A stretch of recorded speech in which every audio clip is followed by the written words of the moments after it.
Welcome to today's Sunset Safari. My name is Brent. I have Xongile on camera. And it's been quite an interesting day. This morning we had wild dog, lion and awesome hyena interaction. So hopefully the sunset will prove it to be just as thrilling.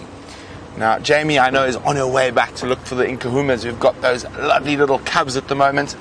I am going to go have a look down at Cheetah Plains. I checked most of Djuma today. I found no sign of leopard, and I'm feeling like I'm lacking leopard in my life. So, and there's always a possibility the wild dogs we saw in that direction, they might swing back down towards Cheetah Plains. So definitely worth a squiz down there. And remember, we're on live African Safari. We're in the middle of the African bush. So wherever you are in the world, welcome to South Africa and to Djuma at the moment. But I'm heading towards Cheetah Plains Private Game Reserve, and Jamie's going to be based on Djuma. Maybe she'll take a trundle over to Arathusa a little bit later. Also, you can ask us questions if you like about what we're seeing on the safari. You can do that by using the hashtag SafariLive on Twitter or popping an email to us on questions@wildearth.tv. And it is a beautiful day. It's about 26 degrees Celsius, which 70 odd Fahrenheit. I see the hyenas have taken the remainder of this buffalo skin. There's a large drag mark going through here. I'm pretty sure that's from the hyenas. The buffalo kill was there when we left it this morning. There was almost nothing on it, just a bit of skin, and it looks like a hyena's even dragged that skin off. Well, maybe we'll come across the hyenas still chewing on the buffalo skin, but they are able to drag those things for incredible distances. So maybe not. We'll just have to wait and see. Now, the skin of a buffalo, while it's wet, which this one still is, can weigh an incredible amount. It's probably easily over 150 pounds, just the skin. Now, there's been no word of Queen Karula the last while. I have sent out some feelers to the properties to the south of us, see if they've had any sign of her, but not so far. We're going to continue on towards Cheetah Plains. While we do that, let's go say a good afternoon to Jamie. Good afternoon and welcome on this very merry Wednesday afternoon Sunset Safari. My name is Jamie, and this afternoon I have Dave on camera with me once again, and we are heading straight back to where we left those lions this morning. So I wanted to put in a little bit of time with them first before the other vehicles come out and about, and we have to relinquish our spot, since if they are where we left them, which I'm sort of 50-50 about, but if they are where we left them, then it is a position where it will be an only one vehicle lock only, so only one vehicle can go in and see them. But we've got a really exciting prospect for this afternoon, to go and see those lions, the new set of Nkuhuma cubs that we have never seen before up until yesterday. Totally different. This is probably their first time in their entire little lives seeing a vehicle, and they need to be treated very cautiously, which is exactly what we did this morning. And by the end of this morning's drive, we had them fast asleep, very relaxed with our presence. Oh, yay, another one! I was just about to tell you that, about the fact that I saw it. Oh, that's not a tortoise. I was about to say we saw a tortoise, but we saw a tortoise, and now we have a terrapin. So that incredible rainfall that we had last night that had us all rejoicing and listening contentedly to the atmospheric sounds above our beds, and of course the crack of the thunder and lightning, has brought out all kinds of things. Dave and I saw our tortoise on the way here, and now we've got a hinged terrapin who has attempted very efficiently to hide himself in a bundle of leaves. Unfortunately for him or her, we are onto him. Let's go and have a closer look before we go past and on our way to those lions.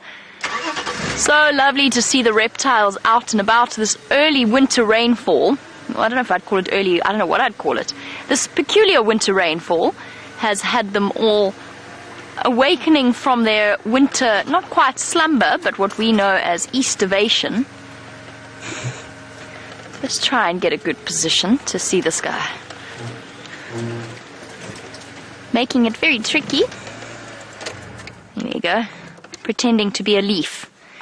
I'm a leaf, I'm a leaf, I'm a leaf. Not quite terrapin. We're on to you. That being said, it really does look like it might be a rock. Just settled underneath a stick.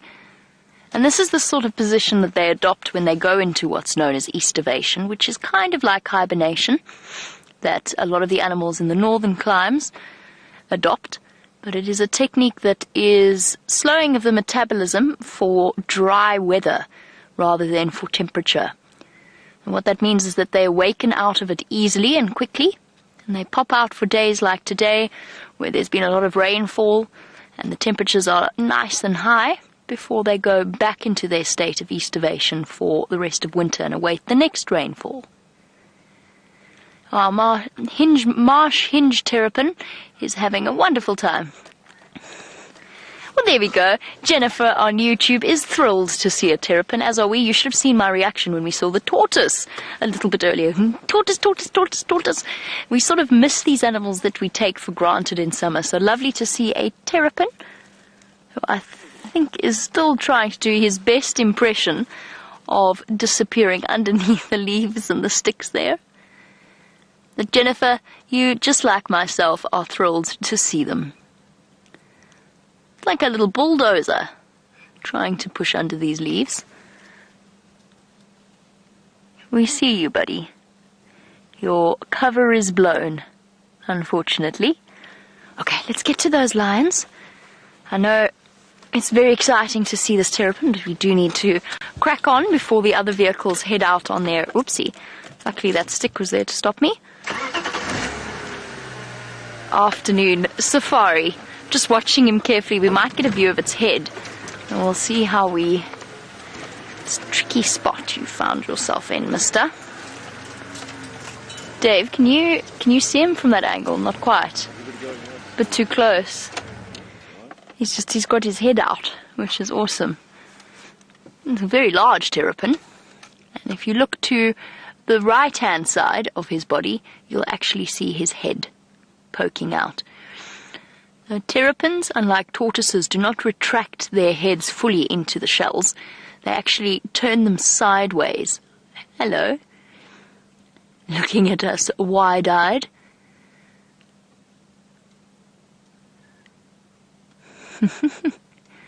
And how are you this afternoon? Are you enjoying the winter's rainfall? Really nice blink there. Not all of our reptiles have eyelids, or at least not sort of movable eyelids, but he just gave us a really nice blink to show that he is a terrapin. Does. With his sideways tucked head, it's one of the big differences in terms of the difference between terrapins and turtles. Terrapins and tortoises. Tortoises draw their heads back into their shells and are purely land-based. One species can swim, but they are land-based creatures, whereas a terrapin is a curious mixture between a land-based tortoise and a water-based turtle, and falls somewhere in between, although they spend most of their time in the water. Alright, buddy, we're going to leave you to carry on trying to bulldoze underneath the plants and disappear underneath them. Let us go and have a look for these lions. I'm really hoping they're still there. But as I said, I'm 50-50 as to whether or not they will be, or whether they will be tucked further into the drainage system. If they are tucked further into the drainage line, first of all, it's going to be really hard to track them, and second of all, we're probably not going to try, with the cubs being as skittish as they are. Herbert and myself tracked them this morning, because we actually only saw one set of tracks, one set of male tracks and one set of female tracks. There is a male with them, and he's been doing some very careful courting. He obviously, the reason we knew to look in this area was we heard them growling at each other. So he's obviously overstayed his welcome a little bit with one of the females that he's been sniffing around. Okay, we could see them from the hyena den. While we navigate our way around this tricky spot and try and see if we can't get a position of where those lions may be, let's go over to Brent, who is going on a Mulwati adventure.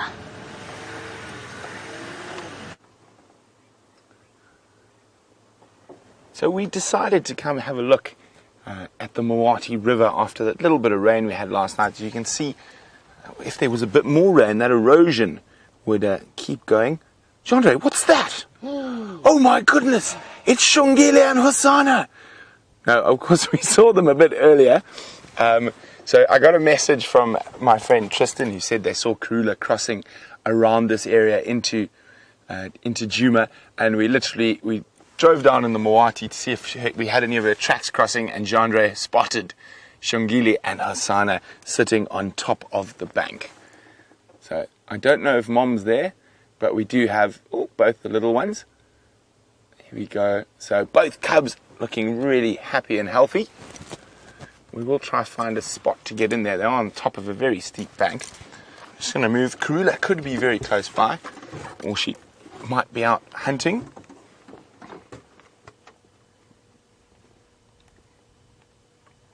Okay. And of course, this has most definitely changed our plans. We're not heading to Cheetah Plains just yet. So I'm just going to try to go up onto the right here a little bit where I can get a bit higher. And fortunately for us, it rained last night, which makes the sand a little bit more compact and easier to drive through.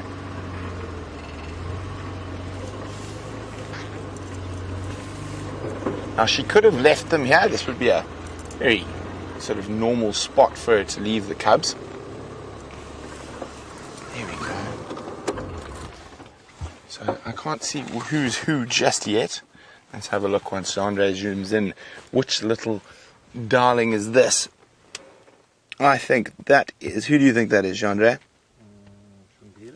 I think that's Hosana. I might be wrong. Not too familiar with their spot patterns just yet. Oh, it's the eyes. It's the eyes. Yes, that's why I think it. If we have a look slightly up above, you can see what I think is Xongile with some... Oh, what have you heard downstream? Is Mom coming back? It's always possible. Can't hear any chuffing yet.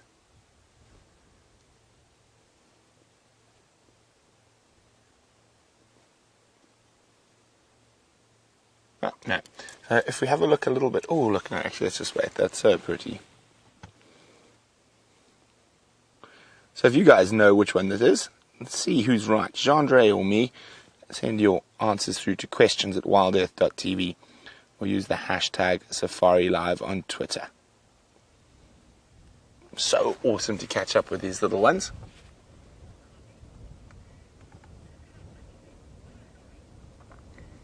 And Anne, you are correct. You can see how much they've grown.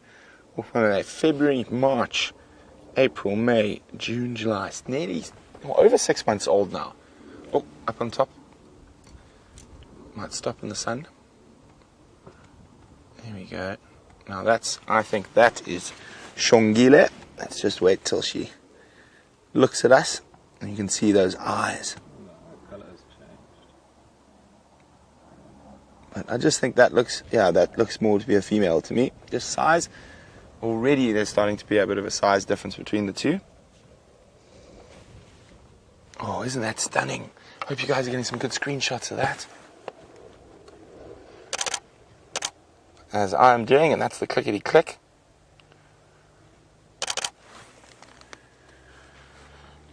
Doing a bit of grooming, so just judging from their behavior at the moment, I don't think... Ooh, time to stalk sibling, maybe. Yes, I think it looks like a bit of a sibling stalk.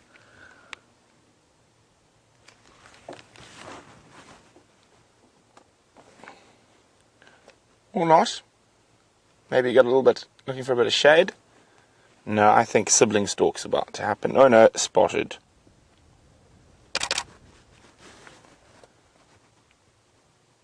Could the ruse continue longer? Oh, no. Spotted again. Xongile, do you recognize that termite mound? Yes. Do you remember what happened to us on that very termite mound? We got a growl. Yes, we got growled at by Mvula when we were on a bushwalk during Big Cat Week on that very termite mound.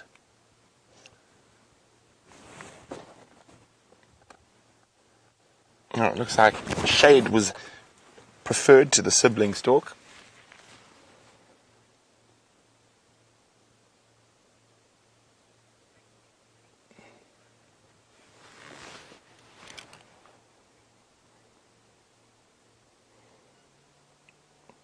Okay, so we're going to sit here and see what they get up to.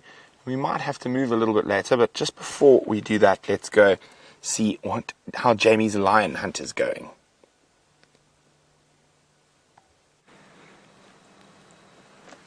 How incredible is this for afternoon luck? We've got leopard's cubs on one vehicle and these two adorable little, as Brent terms them, delectable little monsters on the other. We have relocated our lions. They've actually moved into a slightly better position, and Mom just gave them a gentle nudge away from feeding. And I think because they've been feeding, they've actually relaxed immensely already with the presence of the vehicles. Hello, gorgeous. Some of the most famous little lion cubs in the world. And it's the first time we have ever... Well, no. The first time in the last 2 days, this is the first time we've ever seen them. We suspected they existed, but we never ever got any clarification, and it's only now that we are starting to see them. Mom has done a really good job of keeping them hidden away. In the meantime, we have got 3 very flat female lions. As for the other 2, they must be off with their own set of cubs somewhere else. And then, in front of us, but very hidden, and I had to kind of choose, but in terms of vehicle positioning, look, we are about to fall down into the drainage line, so, no sudden movements on the back of the vehicle, please. No screeching or shouting or rocking the boat, because otherwise we are going to go in here. There's no question in my mind that at any point we could actually go tumbling down there, but there's actually a male lion in front of us. So there you go. A perfectly peaceful start of the afternoon. Some sleeping lions, the male on one side, and then the females and their 2 little cubs on the other. Definitely not a bad start to the afternoon. Aren't they adorable? And if we're really lucky, once they've finished off with their lunch, then they might even decide to start playing with each other, since they have relaxed so much in terms of their presence on this vehicle, or their presence with vehicles. There are 2 of them. There's also 3 older ones and 3 younger ones. Now, Kathy, in answer to your question about the lion cubs having names, they don't. And traditionally, we actually don't really name lion cubs. They're named after the pride that they come from. If they are females, then of course they generally stay with the pride, so they keep the pride name. If they are males, then they become the Nkuhuma males when they start to grow up. And if there's more than one set of Nkuhuma male, which of course with junior there would be, then they will be given different names based on the area that they move about in. But our tradition is, or at least guiding tradition is, that we don't really name the lions, but instead name the individual members of a male coalition and the prides as a whole, because they tend to move as a unit.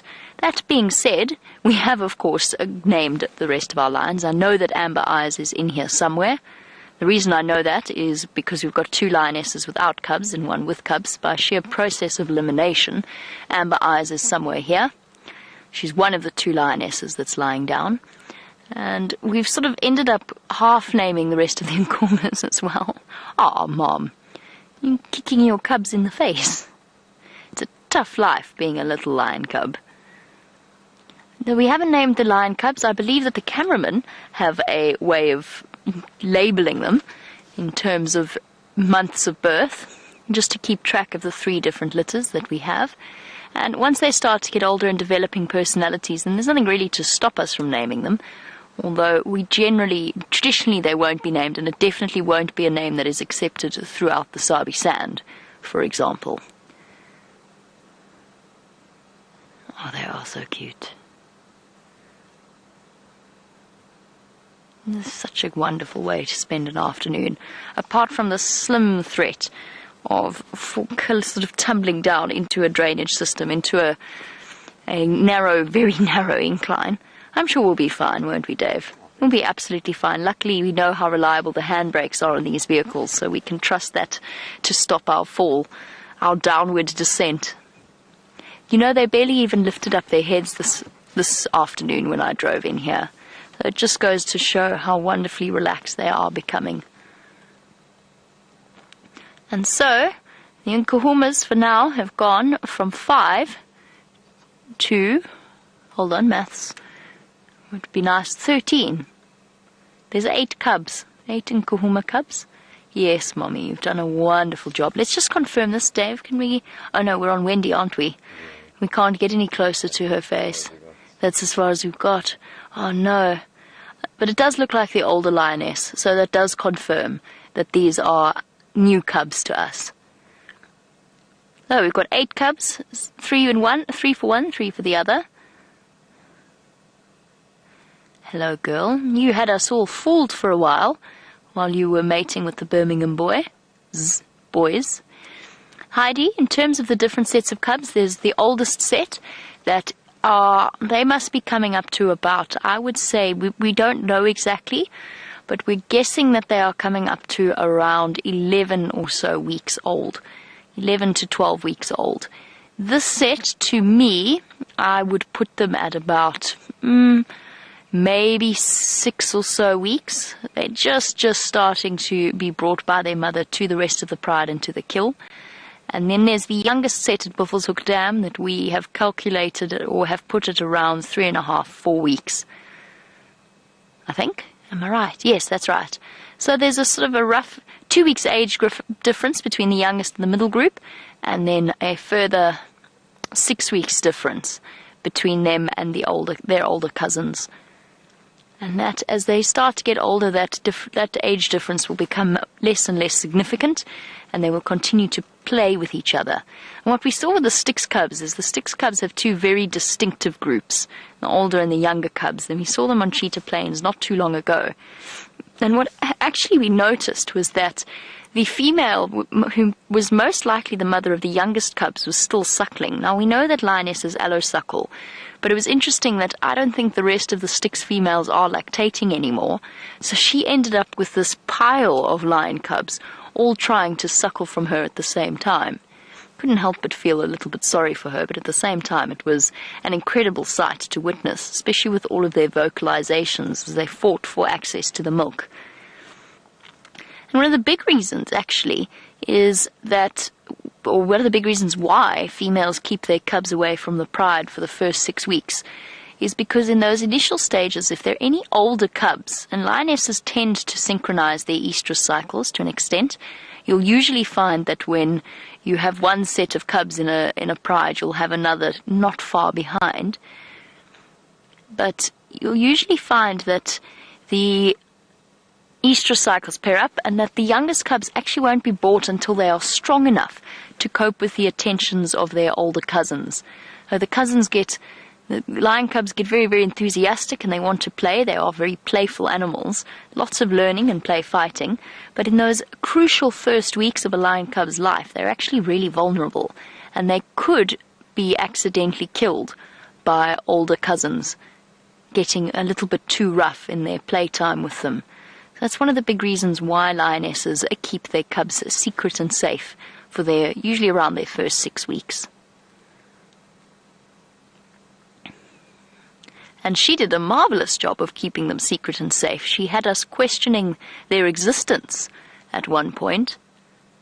She was mating with a male not too long ago, and it just seemed like every day we would hear reports of her mating. And we never really got to see whether or not she headed back to feed and look after her little cubs, but obviously she did. And mating with the male was just a natural hormonal mix-up on his part, and he just wouldn't let her leave, which often happens with mating lions. The male tends to be more enamored than the female. So a sleepy puddle of lions right now. I don't know where the other 2 lionesses are. They were at the kill yesterday, And it does seem as though the mother of the youngest cubs has moved her den site. We don't know where she's moved it to, but it does seem as though she has moved it. Hopefully we will be... Just think of how exciting this is in terms of our prospects for the next few weeks. Next time they make a kill on our Traverse area, we'll go there, and very, very soon the youngest set will be joining us. And then we'll just have lion cubs everywhere. 8 little lion cubs barreling about, playing with each other. So exciting. We know we've got at least 2 males.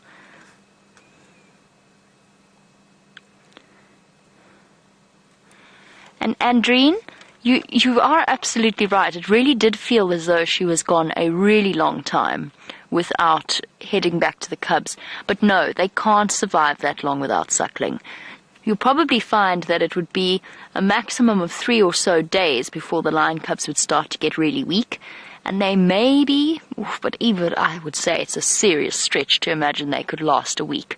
Andreen, what I think was happening, I think she was sneaking off and getting back to them somehow, probably at night. So she was ducking away from the male and heading back to feed them. That's the only suggestion that I have to offer, because I really don't think that they would have survived that long without feeding. It doesn't make any sense to me. Or if they had, they certainly wouldn't look as healthy as they do now. And they do look like 2 very healthy little lion cubs. One is slightly larger than the other. There he goes. Oh, I'm automatically labelled him as a he. I don't know that. Oh, don't pop yourself down there, little one. That's not where we want you to go. Stay. Stay.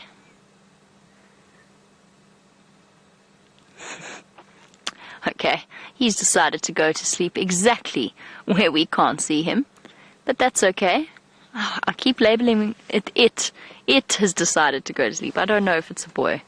It just struck me as a boy as soon as I saw it, but I really, really don't know if that's the case, just because it looks bigger than its sibling. And the other little one has stopped suckling for now and has gone to sleep.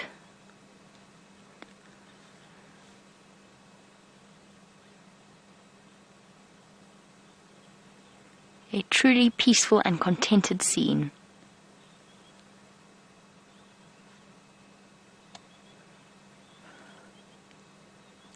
Now, we didn't want to keep you away from our lovely leopards for too long. Let's go back across to Brent and find out what's happening with Hosana and Xongile.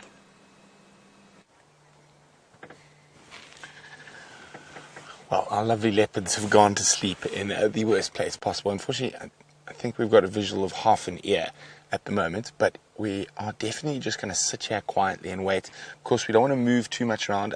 Karula's not here. So we're just going to sit here and wait for them to hopefully pop up. Chandra's going to show you where they are. Oh, I saw an ear flick.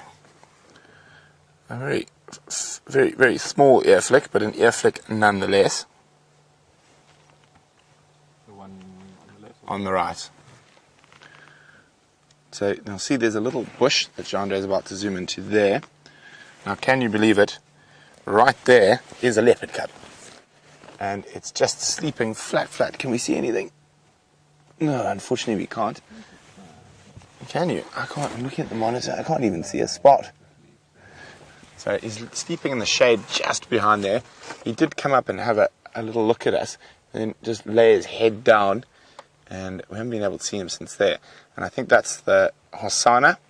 And then little Xongile is in the little spike thorn thicket, also in the shade, just on the other side of this termite mound. Unfortunately, where we are at the moment, we're unable to really move around. Of course, there's a very steep bank in front of us. So this is the only spot where we possibly would get visual of those little creatures from. So we don't want to put any pressure on them. We don't want them to have any negative reactions to vehicles. So we're going to sit tight here. I am very sure they will pop up again. But it's quite warm at the moment. As I said, 26 degrees Celsius. It hasn't been this warm for quite a while. So I'm quite sure they're just enjoying a snooze in the shade. They looked reasonably hungry. Karula was seen in this area crossing. So I think she's off hunting. So maybe keep an eye on the Nkuhuma dam cam. She could even go that far while hunting. She could come back to the cubs. So I definitely think it's worth our while staking out this spot. Unfortunately, they're not giving us the best visual at the moment, but as I always say, patience is the true key at getting those incredible sightings. And that's one thing we've got when it comes to our wonderful animals, is patience.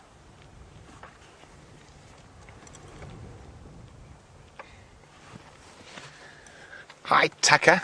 Tucker's 4 years old, and he's referring to this very steep drop. There we go, on the edge of the little river system. There's a probably about a 2.5 meter drop down to where we were. You can see where my car tracks are down in the bottom there. And Tucker's worried that these baby leopards might fall off the mountain. Well, Tucker, they could probably, at this age already, even jump off there and they'll be completely fine. Leopards are made to jump and climb, so don't worry about them. They'll be fine if they happen to get too close to the edge. But as I said, not even an ear flick at the moment. Maybe we can try it reverse a little bit, see if that doesn't help. But as I said, I think they're just lying just out of sight.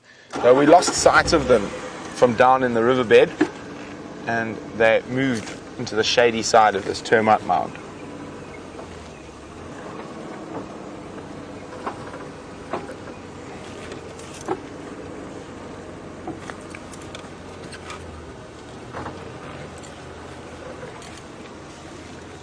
See if maybe we can see into the back side of this little thicket.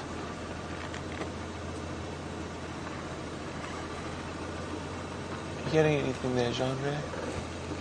She's lying just in the one spot. Both of them, unfortunately. Oh no, there we go. Are you got? Okay. There she is. I said she just went over the edge. And there she is, lying at the back. So I think that's... Oh, both of them there. Oh, the other guy snuck off.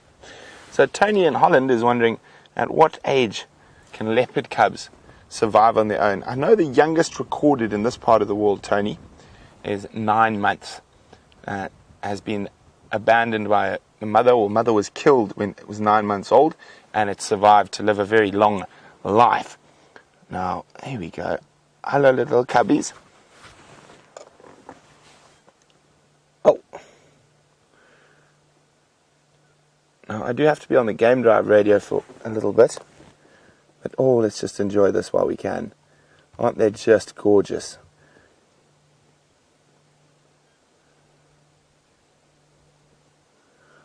Waiting patiently for Mom to return, but I'm quite sure that exuberance of youth will get hold of them a little bit later, and they might start playing.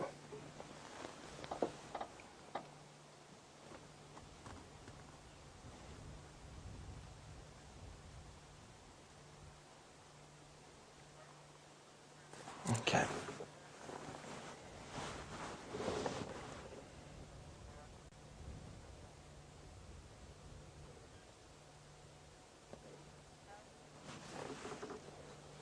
Okay. Look at that. Isn't that just gorgeous? Sorry, it's that time of the afternoon when a lot of the game drive vehicles get going, so I do need to be on the radio. So I'm going to let you enjoy the visual of that little leopard while I talk to the other guides. We've located Karula's Mampimpans in the Mawati between Twin Dams and Gari Main. Both Mampimpans, no Mafazi.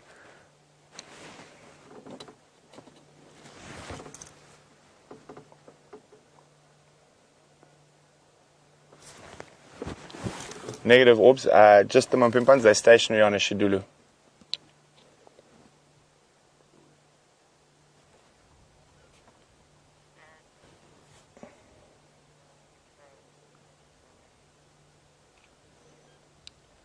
Copy orbs. Best access is from Leadwood Road. You'll see my Mover and Konzo goes off the road.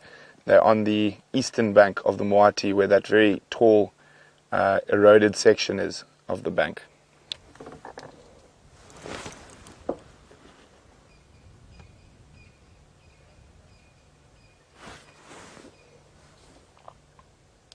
FM text, no problem.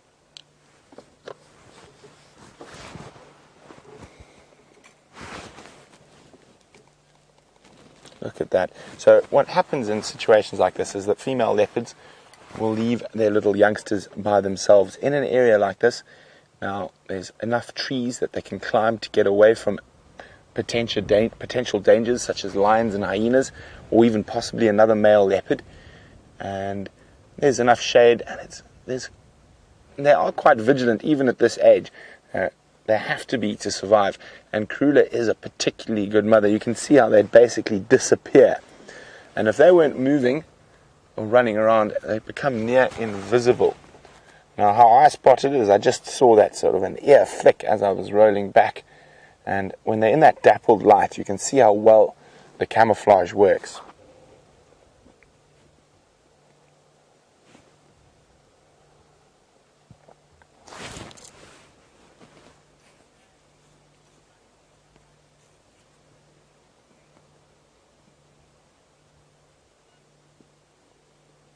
As I said, they might be resting at the moment, but with cubs, the exuberance of youth always generally takes over, especially when mom's away. So there might be a little bit of playing, but at the moment, just resting.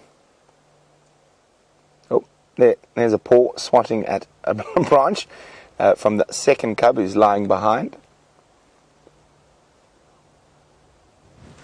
Now, we could be very lucky and mom could come back while we're sitting here.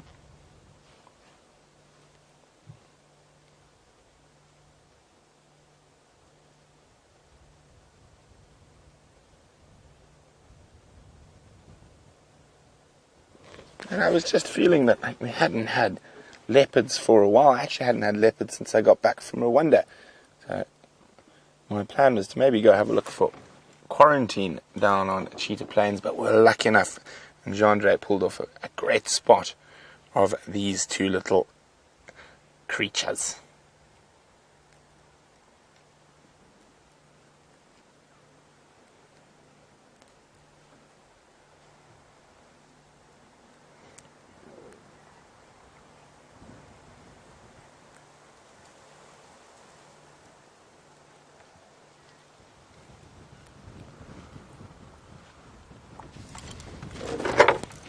Hi, Anne. Anne's wondering, later in life, will the sister and brother recognize each other, or will they be aggressive to each other? It's very difficult to say because the males generally move away from their natal territory, so where their sister will carry on living. So it's very difficult to say, but I'd probably say, it all depends. If the young male came back as the dominant male, he might even mate with his sister. That's very common in cats in general, but there probably will be a bit of aggression. I'm guessing, especially while they're a bit younger, so he's probably going to hang around with his mom for a bit longer than she does. Female leopard cubs normally become independent at a younger age than male leopard cubs and sort of strike out on their own. So let's hope that the section of Karula's territory that she decides to pass on to young Xongile will be on Juma.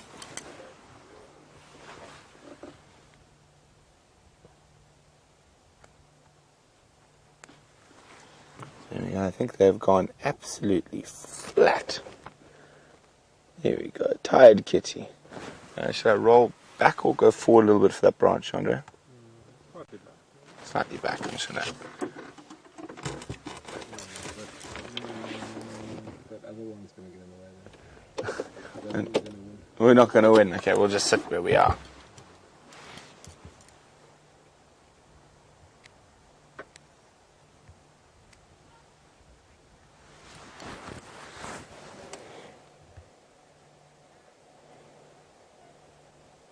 As you can see, a high protein diet will make you grow up quickly.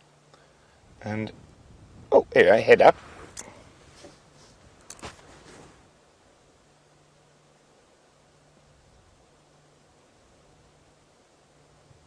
They're always very attentive. Watch the ears moving. Now, you wouldn't want to be a francolin or dwarf mongoose wandering into this area, as you might be dinner. Now, it's unusual for cubs to catch anything substantial at this young age, but they definitely do catch lots of little insects and creepy crawlies. And that's more for play. But from about this age, they might get lucky enough to catch something small like a dwarf mongoose. A lot of the leopard cubs that I've spent time with in the past, their first kill is quite often monitor lizards, because they're not that quick. What is that little one spotted? I can't see if there's a predatory bird above. It doesn't look like it. Oh no, head's gone back down. I was looking up into the sky. I can't see if there's any predatory bird up in the sky, but maybe there was one that shot through that caught that little one's attention. And here's some crested francolin calling on the other side of the little Mawati River here. And now, of course, the poor francolin, from now up until about a year old, are going to be heavily terrorized by these two.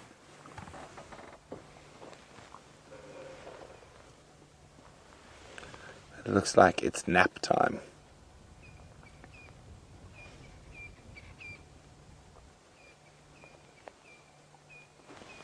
Very fidgety.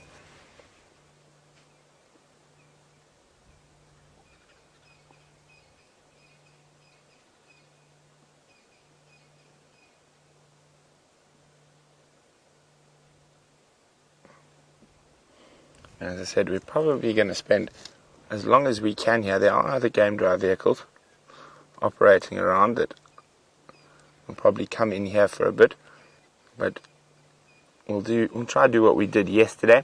We'll give everyone a chance to come have a look, and then we will come back after everyone's finished.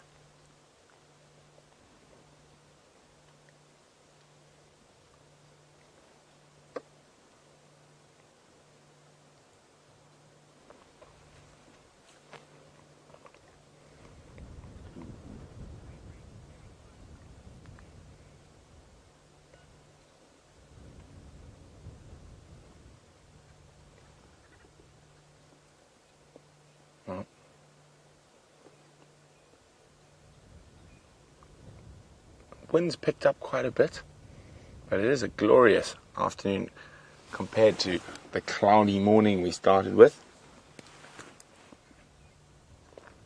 There you go. I cannot actually... Can you even see a cloud in the sky? I can't see one.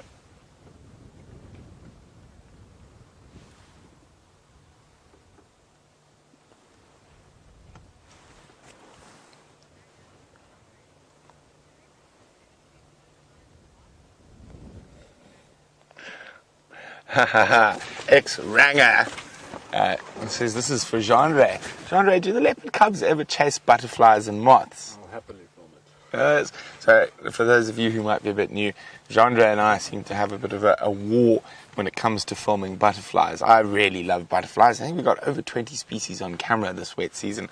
Genre, not such a fan of butterflies. I love butterflies. I just don't believe we should look down on them. Well, Genre trying to be clever. He says he loves butterflies, but he doesn't believe we should look down on them. Well, anyway, we'll see. Especially with a little bit of rain. Genre, we could have some really nice butterfly sightings in the next few days. Can't wait. Good man.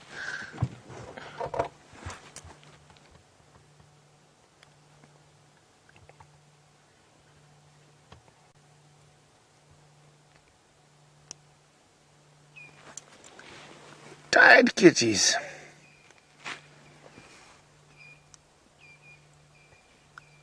And strangely enough, this is one of the few places we didn't drive this morning. Now, Kat in Tampa says there must be something in the Jumapan water with all these cubs about. Oh, there does seem to be an incredible amount of cubs at the moment, and also especially with the carnivores that do not have a set breeding season, so they can have cubs at any time of the year. But from a predator point of view, if you're going to have a cub, have one in a drought. Access to food is much, much easier. So it's a really great time, and I'm hoping that a lot of these cubs will survive through to adulthood. Oh, I can hear a little bird for Genre. Because after butterflies, then I think butterflies are... But I like butterflies. Birds... I like birds. Ones that you can actually see. Ones that you can see. Oh, I can't see this one. I can just hear it calling in this. Well, I'll give you a respite for a while. I'll keep watching that bush. to see if that little flycatcher pops up. No, it didn't. Just seeing if you're awake. Can hear them calling, but I think they still could be beyond in that bush there, so it's a bit thick and a bit far away.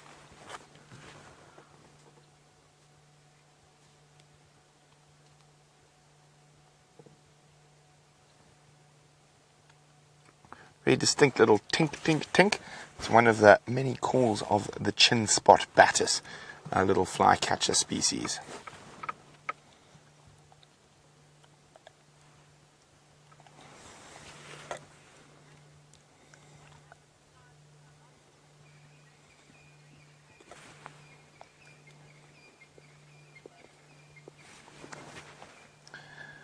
So we got about 12 millimeters of rain last night, and James Dungan is wondering what plants might have benefited from that and what plants that are not dormant. Well, James, even the dormant plants are going to benefit from any moisture that they can take in from the ground.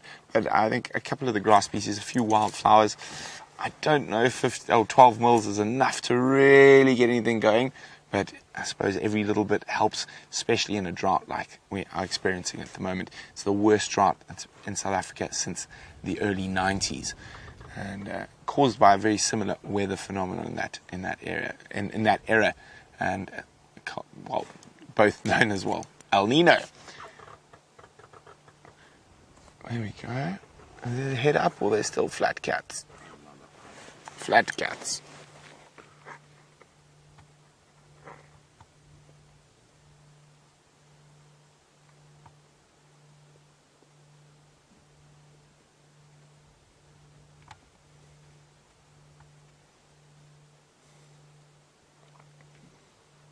Now you can see how easy it would be to just drive past them, not see them, and that camouflage works really, really well.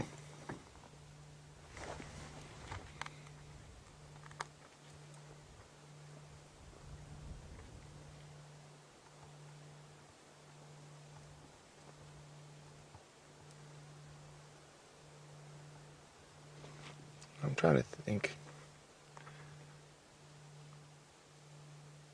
What do you think, Sean? Do you think we might get a better view from the other side of that little river system there if we move back out and around? It's worth having a look.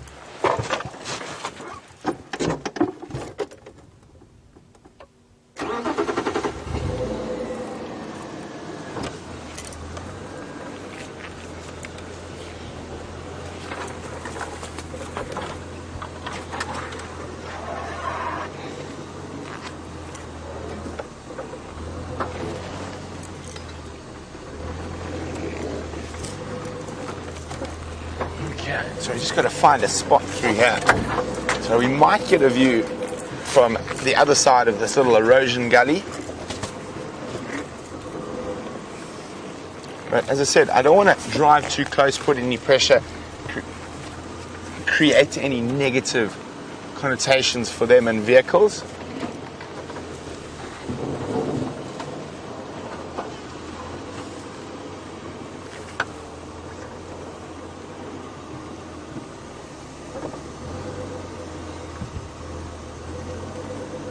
Yell if you think you get a gap, Sean, right?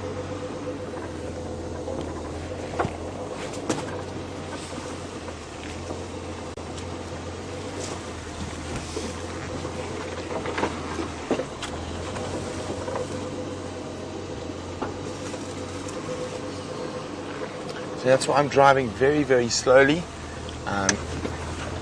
in low range, first gear, very slow movements, no quick movements, no loud noises.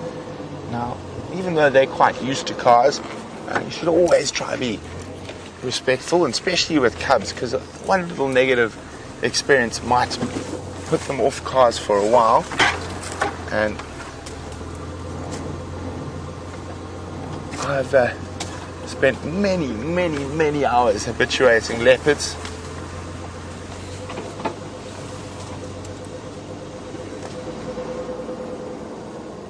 Okay, do you see them, Jean-Ray? Should be down here, huh?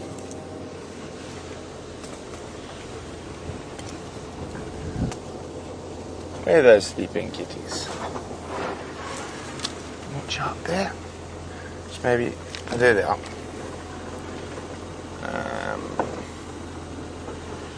We can see, you see them, Jean. Yeah. Much better view? I don't think it's a much better view. It's a different view, but I don't know. I wonder if I'd go as far as say much better. Oh no.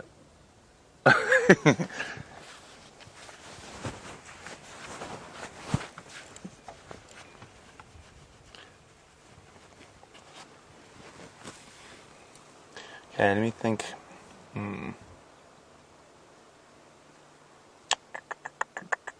Let me think how to move.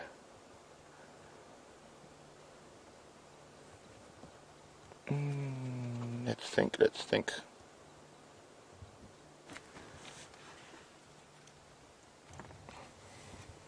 Oh yeah, I've got a plan.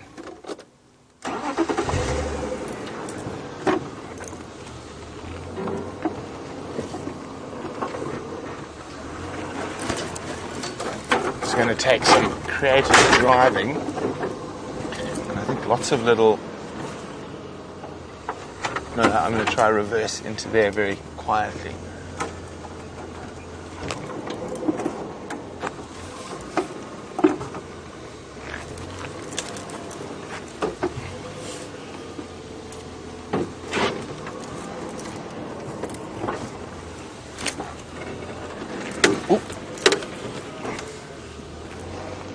Don't think we're going to be able to quite swing that way. I'm going to have to do something a bit different. They're still there, still curled up in little balls. But see, it's always very important never to drive directly at an animal. So that's what I'm trying to avoid doing. Hence the multiple turns of the wheel.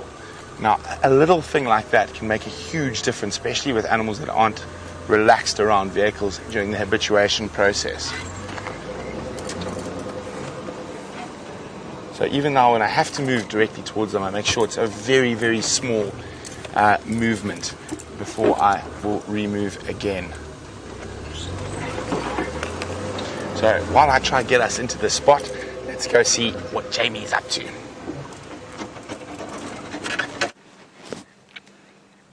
Making sure that I keep my movements small is what I'm up to. That being said, it seems as though our little lion cubs have really well and truly accepted us as one of the family. Okay, no, that's an exaggeration. That's not true. They haven't accepted us as one of the family, but they have certainly accepted our presence here, so much so that they have completely gone to sleep, hidden behind Mom's head.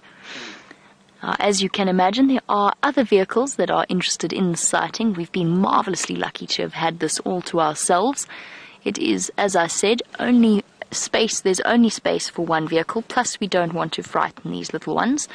So Andrew will be coming in to take our place. However, we've still got a little bit of time to spend with them. And they've been treating us, haven't they, Dave, our lovely lions, to the after effects of their buffalo meal that they consumed yesterday. Every now and again, depending upon where the wind is blowing from, we get the gentle smell of lion gas washing over the vehicle. And certainly I wouldn't describe that as particularly pleasant. Now, earlier on, when you last saw me, I was worried about disappearing off into this down the steep incline upon which we find ourselves. You don't find me any more reassured as to our position. However, if we do now fall down the steep incline, we're going to go sideways rather than forwards, because we now sort of have an interesting position. Unfortunately, I had to kind of choose as to whether we could see the male lion or see the cubs. We could see the cubs beautifully when I first got here, but they have now moved themselves behind what looks like the youngest of the Nkuhumas. That female that only recently, I feel, in my mind, graduated to adult status. Although I did actually, by the way, read a very interesting article recently that would classify her as a sub-adult still, right up until about 3.5 years old.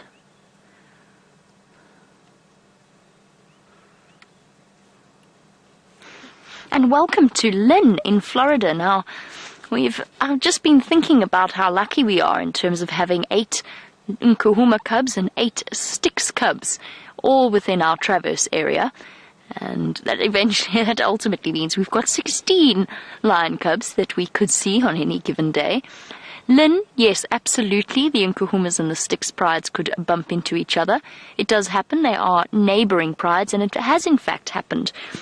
A couple of months ago, they met on, I think it was in Coral, and there was a bit of a growl, and the Styx were outnumbered by the Nkuhumas, and they dashed off further south into Mala Mala. However, what we're noticing with our lions is that they seem to be sticking to a relatively set area, so a slightly smaller home range than they might usually have, both the Styx and the Nkuhumas. And generally, lion prides are relatively good at keeping out of each other's way. All that roaring that we hear at night, a lot of that is just to advertise to other lions that they are there and that they would prefer to be there without any company that is not related to them. So the Styx and the Nkuhumas might meet up. They usually don't. As I said, lions are usually quite good at avoiding each other. If they did, chances are, with lion prides, they would probably simply move, especially with cubs. Both sets of females with babies would be extremely reticent to expose their cubs to that sort of risk. Even though generally lionesses aren't likely to set out to kill the cubs, they could, because they're competition for their own babies. So what the lionesses would probably do is, if they happen to, and I'm sort of imagining this scenario in my head of the 2 prides walking down the same road from opposite directions, they would immediately do is turn around and walk away in opposite directions. They definitely wouldn't stick around in terms of wanting to confront each other. They wouldn't risk the confrontation, let's put it that way. It's not the threats that we have to worry about in terms of our little cubs are definitely not from the Styx or the Nkuhumas or vice versa.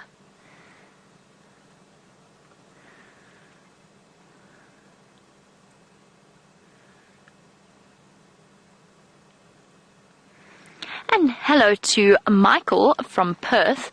Now, Michael, my time in the Sabi Sand only started last year. However, I do know of the Mapojos that you are referring to. I've heard many stories of the famous Mapojos. And the Mapojos, for those of you who are unfamiliar, were a coalition of 6 male lions that made their way into the Sabi Sand and ultimately ended up controlling almost 2/3 of the Sabi Sand, just because in terms of numbers they had an enormous advantage. 6 big male lions is a force to be reckoned with. Now, the Mapojos went on to build up a reputation as having killed many, many lions, and they did, I suppose, in the natural takeover style. And there was one called Mr. T that was thought to be the most ferocious, although they all had names and characters. I never encountered them, Michael, and I sometimes wonder whether certain stories were not necessarily exaggerated, but perhaps Mr. T's reputation as being an almost evil lion were exaggerated, because certainly animals act on instinct more than anything else. Michael, in terms of bloodlines, I'm relatively certain that the Sparta pride still has offspring that come from the Mapocho gene pool, and I wouldn't be surprised at all if there are other prides in the area, maybe even the Tsalala prides, that have now fully grown offspring that are remnants of the Mapocho bloodline.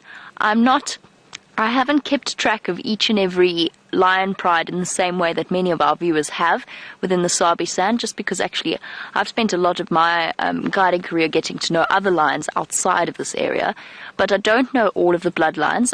I would definitely say, in fact I would almost guarantee, that there are lots and lots of offspring of the Mapocho coalition still running around the place now as adults, but I couldn't tell you exactly which prides they will be. I can tell you that the Mapojos controlled the area that we are in at one point, as well as to Arathusa, further south to Londolozi, Mala Mala, Chitua, Little Gari, all of those places that we are to traverse in.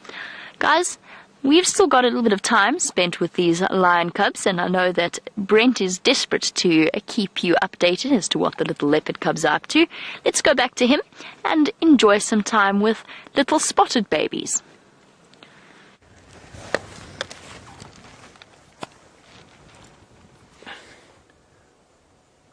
Okay, so guys, we can't spend too much time here. There's only space for one car to look at the cubs. Aubrey's just arrived, so what we'll do is we'll move out and we'll try come back a bit later. But we do manage to get into a really lovely spot with them. You can see little Hosana closest to us and Xongile, the female, at the back. So they are in an incredibly difficult area. Let's try. Oh, she's... Just try and move forward a little bit. Just gonna move forward. So in, Xongile. And I'm gonna go past the tree. There we go.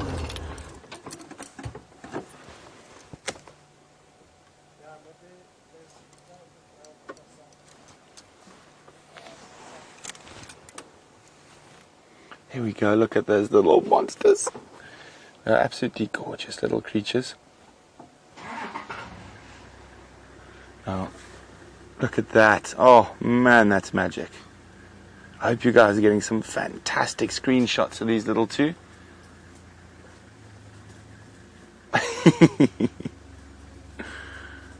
Oh, it's tired kitty. Two tired kitties.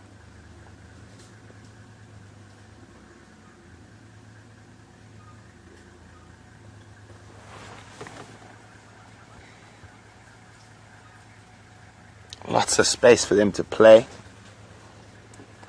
Now, as I said, I'm going to have to move out probably in the next 4 or 5 minutes to give the other vehicles a chance to have a look. We have been here for quite a while, but if there is time before it gets dark, we'll definitely come back. Of course, we don't stay with leopard cubs after dark, and especially not if their mom's not here.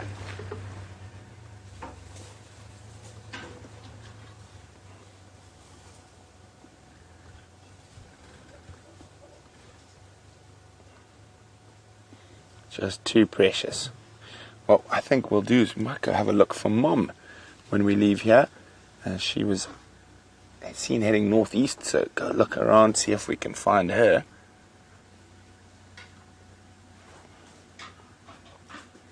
And I think these two terrors are definitely going to be here till Mom gets back. So they might even still be here tomorrow morning.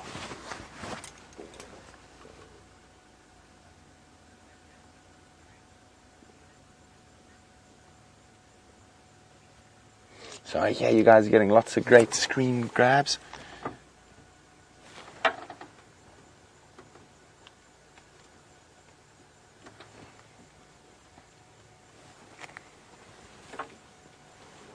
Oh, tired kitty. Two tired kitties.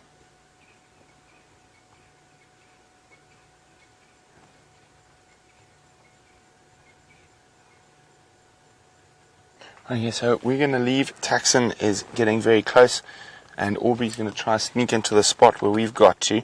It is the only visual, it seems. So, not too... Well, a good spot if you're a leopard cub. Great place to hide. Unlikely to get too many other dangerous predators coming through here.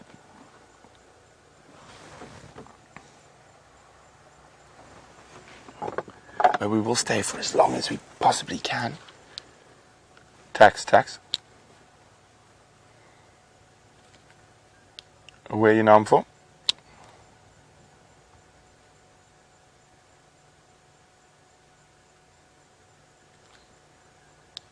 Copy. I'm moving out. You can make your way straight in. Okay, so we've got to leave. Taxes just on the road. We've come off. So goodbye, little Hosana, little Xongile. I'm going to get Xongile to give you one last look before we go across to Jamie, see what she's up to.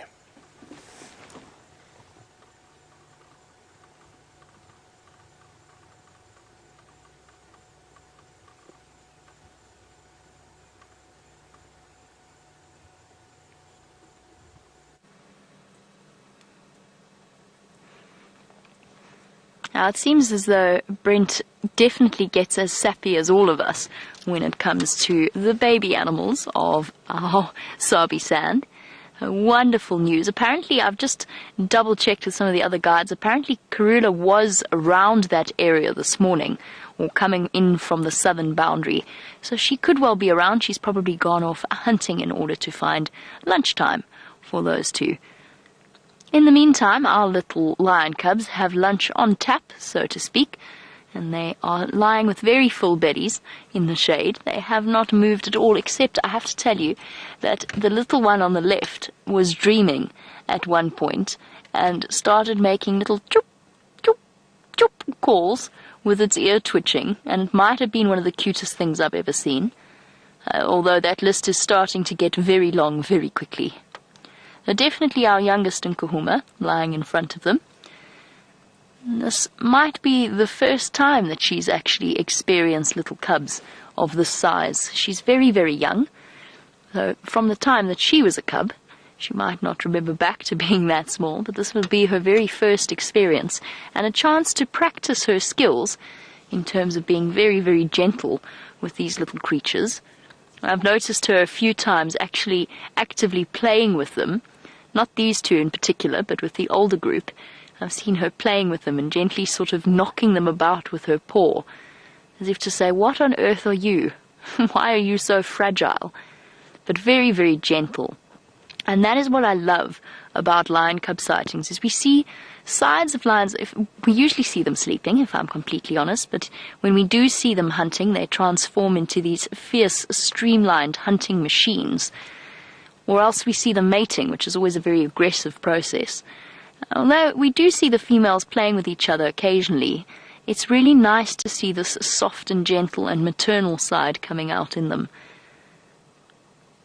These little creatures seem so fragile. This morning when we saw them, they were covered in mud. I mean, they were basically little bedraggled bundles, having experienced their first ever African thunderstorm last night. Oh, was your ear itchy? Their first ever African storm, which must have been, in a way, I suppose must have been a bit terrifying for them. But as with all little babies, they took their cues from Mom, and obviously she wasn't worried, and therefore they probably wouldn't have been, but they were certainly mud monsters when we saw them. They were covered in, they were so dirty when we first encountered them this morning. And we actually, I'm very grateful that our Nkuhumas are such relaxed lions with us, because Herbert and I didn't know that we were tracking a female with cubs. We thought we were tracking a mating pair. We had a male and a female's tracks. We knew they were close. We weren't really going to push it too hard, but she gave us a really nice, fair warning at a very comfortable distance before we went bumbling into them. We were very cautious. We were approaching very, very slowly. But it was just a sort of a brrr. It was so low, it was like the vibrations we felt through our feet. At which point, very sensibly, both Herbert and myself turned around and walked in the opposite direction. And so we should have. It was exactly what we needed to do, because lionesses with young cubs can be notoriously unpredictable.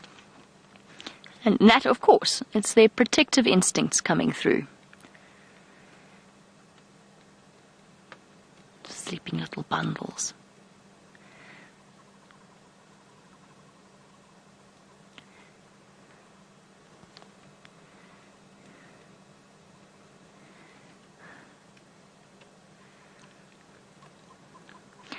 And Michael, who is watching all the way in Perth.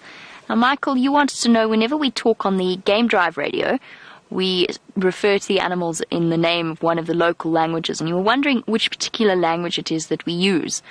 It's a mixture, Michael. We actually end up with a sort of, mainly a mixture of Zulu and Shangaan. So those are the two main languages that we use. But somehow it's become a sort of a universally, not universal is not the right word, but sort of the general approach of all lodges throughout South Africa. And of course, South Africa has got 11 official languages, 12 if you count sign language. So we've got lots and lots of different languages, but it's generally Zulu and Shangaan that have become the standard accepted lingo on a Game Drive channel. And we refer to Ndlovu, for example, is a word that translates in both Zulu and Shangaan. Nyati is Zulu for buffalo, and Yari is Shangaan for buffalo. Here, because we're in a more Shangaan area, we tend to refer to them as Nyari. And it's just there's a lot of reasons why we do it. One is that it's universally accepted standard practice for the safari industry. Often we don't where we are at the moment. So often I'll pick up the radio and say the cubs or the lions or whatever it is I happen to be referring to. We don't necessarily stick to it. But we do absolutely, and sometimes it actually is done very incorrectly. And James often shouts at me because I've never learnt the local languages as well as I would have liked to. I've never actually had the time or indeed the language bent that some people have. So I've just taken on whatever is the standard, whatever people refer to them as. But we say, for example, Mfazi Ngala and Madoda Ngala, meaning male and female, but it actually doesn't really mean male and female, it means man and woman. It's not the correct usage of the words.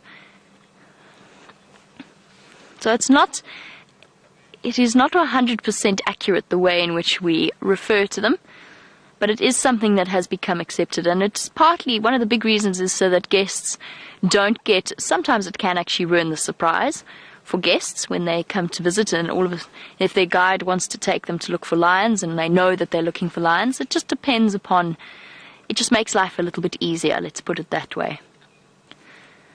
One thing we don't do in this area, in the same way that we do not explain, or at least we do not show rhino on our live safaris, we also do not call them in on the Game Drive channel, at least in this particular area, just in case somebody happens to be listening, because then you've just given them a really nice easy location.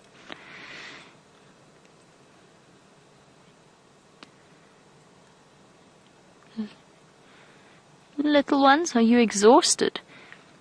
So much has changed in their lives in their first few weeks, from knowing only mom, only the care of mom, to being introduced to the rest of the pride of these enormous creatures that they will eventually become, and then getting to go and visit a kill. Brent, I think, mentioned yesterday with that buffalo kill that he thought it was the very first time that these cubs have ever...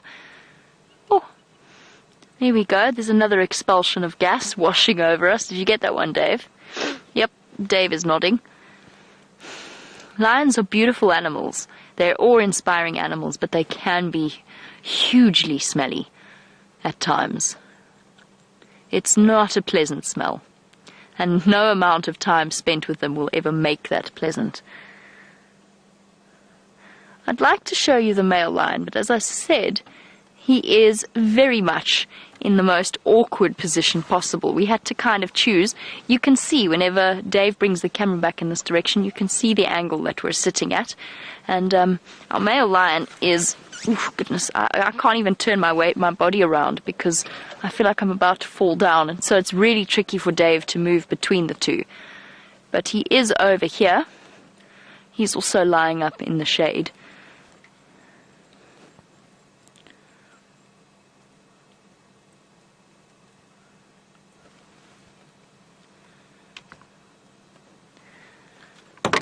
I'm sorry, guys.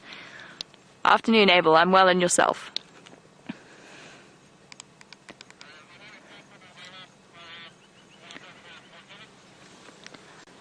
Hi, Abel. I'm with them at the moment. There's only, where they are at the moment, there's only really space for one vehicle to go in, or at least only good visual for one vehicle. Andrew is making his way. Candace on standby 1. You're welcome to take standby 2.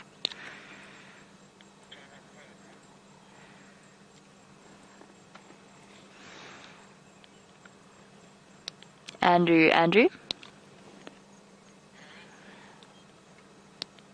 what's your position?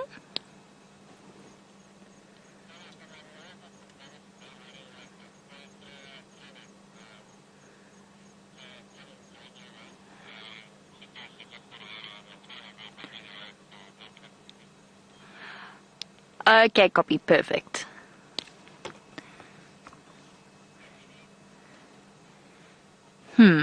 I'm just trying to think if there's any way that we can help the guys out in terms of putting 2 vehicles here, but there's no way.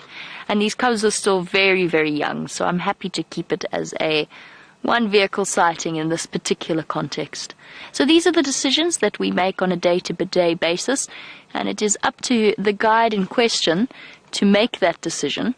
When you're in the sighting itself, You can choose exactly how many vehicles are allowed to come and see the sighting. And obviously, for the guests that come to visit these incredible animals, and ultimately whose contribution plays an enormous role in their conservation, being able to give them the best possible experience is very, very important. We do try and help the other guides out as much as we can. We do have another vehicle making their way in.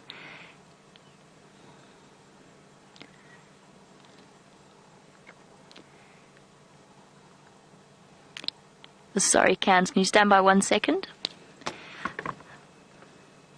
Okay, so Steph from Belgium, before we leave our lions, and we are actually going to leave our lions now, you wanted to know if you can become a guide if you are not South African. Absolutely, Steph, you can. I actually, funnily enough, have a friend called Steph who is not from Belgium but from Switzerland, and she is a qualified guide. My closest friend is also not South African, who is a guide. And one of my other closest friends who's not South African is also a guide, so absolutely you can. It is entirely possible, and there are lots and lots of people who have managed it. It is not something that is restricted to being South African. I'm not going to lie to you and tell you that the process is easy, that the work visa, as with any country, with any kind of red tape, it is not an easy process to go through, but if it is something that you would like to do, then you're welcome to send through your details to questions@wildearth.tv, and FC will forward them to me if that is something that you're interested in doing. If it's not, well then yes, absolutely. You don't have to be South African to become a guide in South Africa. We're going to pull out of the sighting now, so we'll say one big farewell to the little cubs, and we will move on. And while we do that, I'm going to send you back across to Brent.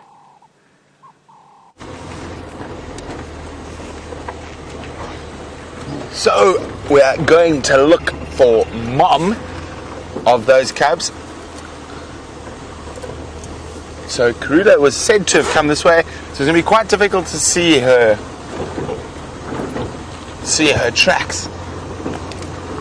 But it is going to be difficult after the rain.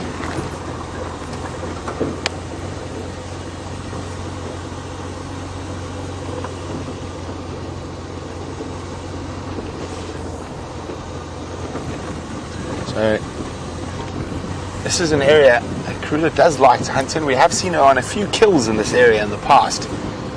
So fingers crossed that she makes a kill, fetches those cubs and takes them deeper back into Nkuhuma.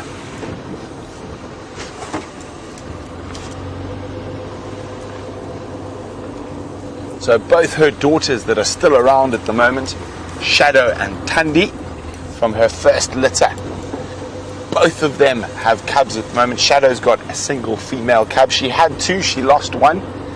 And Thandi has very recently given birth to two cubs. I'm not sure on the sexes yet. And they're not too far actually from where we are at the moment.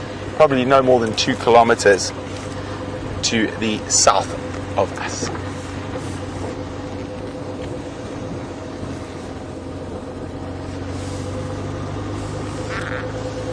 Oh, there's a waterbuck. A very speedy waterbuck. Not going to hang around.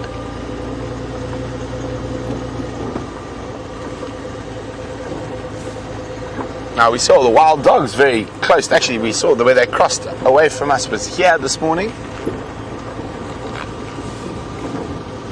So with dogs, you never know, they might come back as well.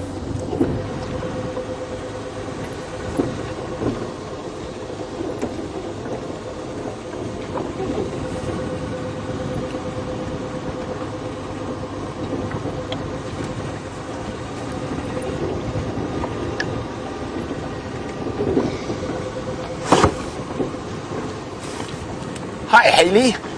Haley's wondering about my favorite animal, the African wild dog.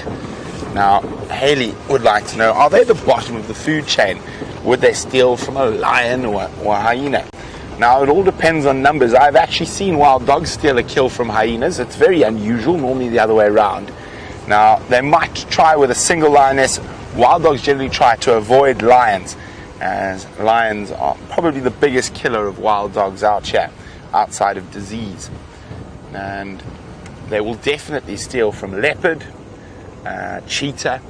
I've actually seen wild dogs kill a female leopard before. A pack ripped her apart in a matter of seconds. She couldn't get to a tree quick enough.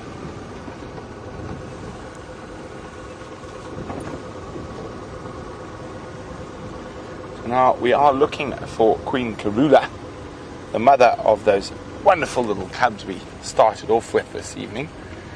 And I'm hoping she's maybe hunting through this area. I might do a little quick perusal past Buffalo's Hook waterhole.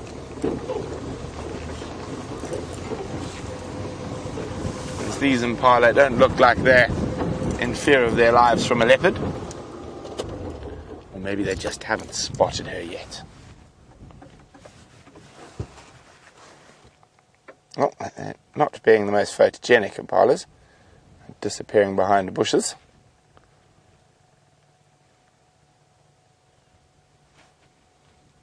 It's always good to switch off, have a look around, have a listen.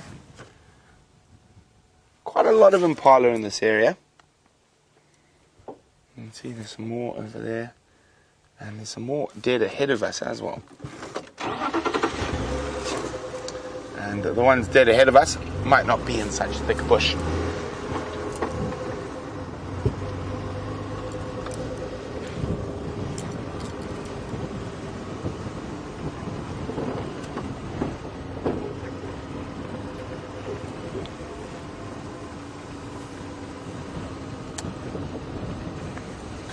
Now, it's not unusual for a female leopard to spend a long time hunting a single herd of impala. Sometimes she'll even just stop and watch and wait and hope for them to move towards her.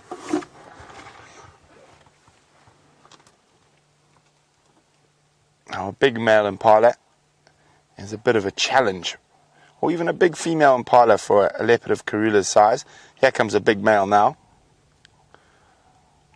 And there we go. There's one, and there's an even bigger one behind him.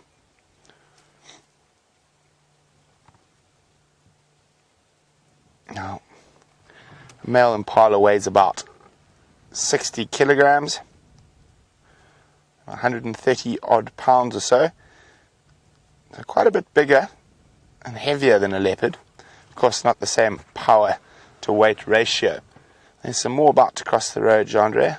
You don't have to put yourself in a yoga position. There we go. So quite a big herd here. You can see lots and lots of them. Most numerous antelope in Africa. And they occur through a wide range of habitats. And here's some on the road are some of this year's babies. See how big they are already. That one crossing the road right now. Those two, those were tiny little babies in January.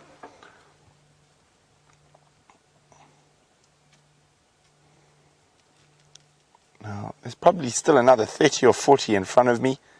And there we go, there's still some out in the open there. Safety in numbers. More sets of eyes to spot potential predators. And also, the more you are, the greater the odds are you're not the one that's going to be eaten.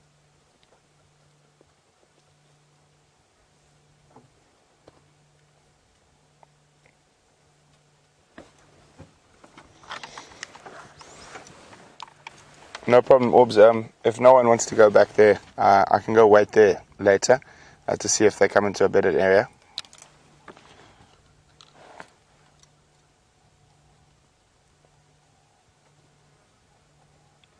Okay, so there we go.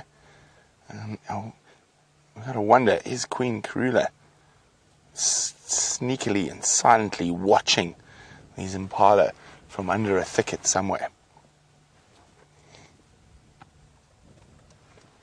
Now there's so many, I guess there's probably about 60 in this group that have moved past us. Now you heard me on the game drive radio there for a second. So with the bigger vehicles, the guys are battling to get a view of where those cubs are.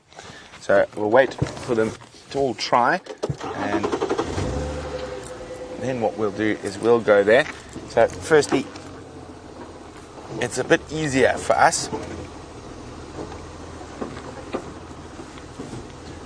for two reasons.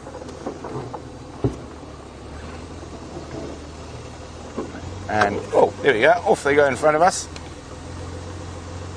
Oh. Next.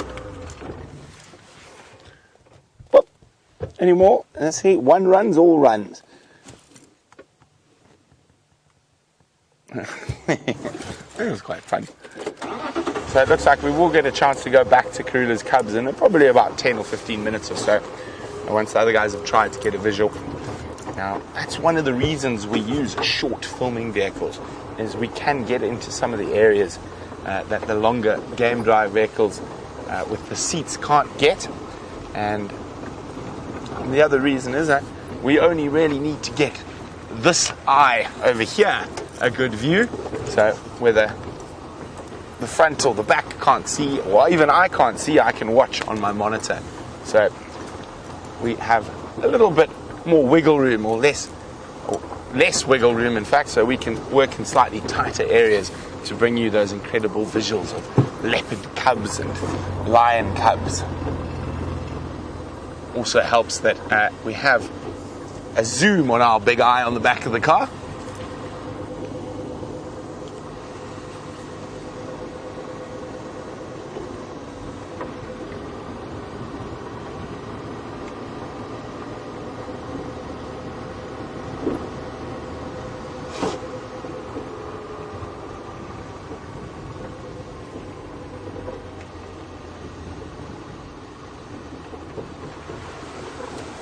We just had a look at some of those male impala, had some really beautiful horns, and Tasha's wondering, how do they grow so spirally, and what is the purpose of them?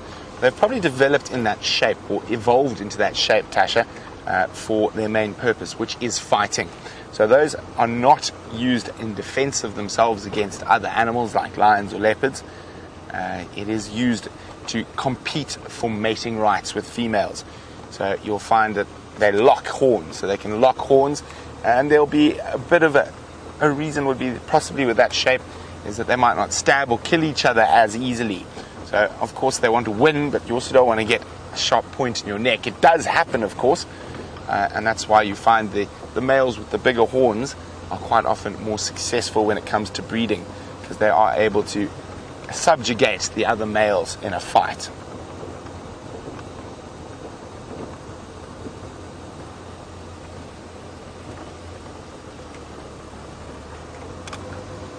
We're just taking a very, very slow drive. I'm checking all the paths just in case I spot a track of Queen Karula. Hi Monique. Monique is in London.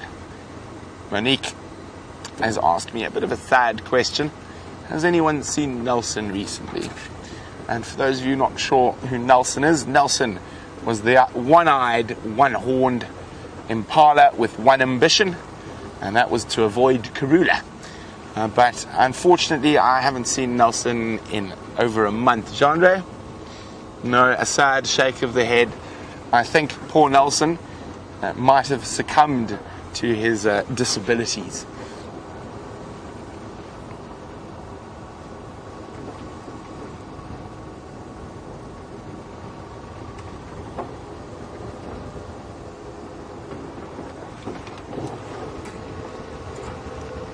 Yeah, so some big elephant paths that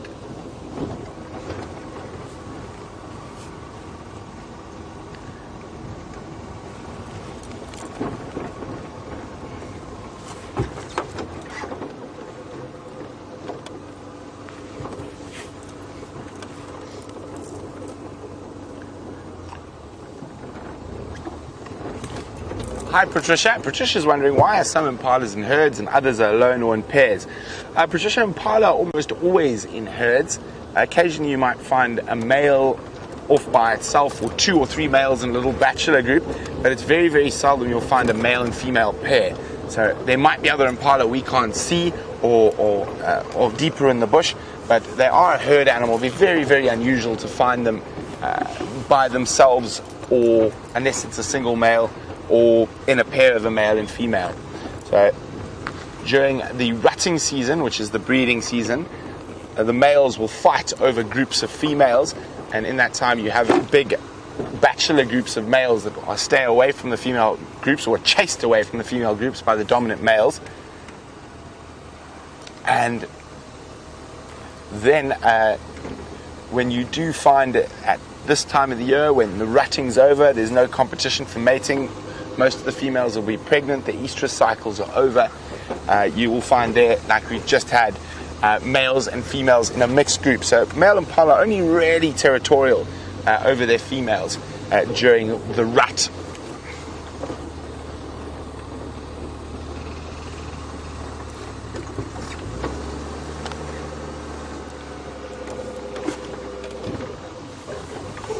Okay, so we're going to explore the Mawati in a different section now, see if we can find any tracks of Queen Karula. While we do that, let's go see what Jamie's been up to.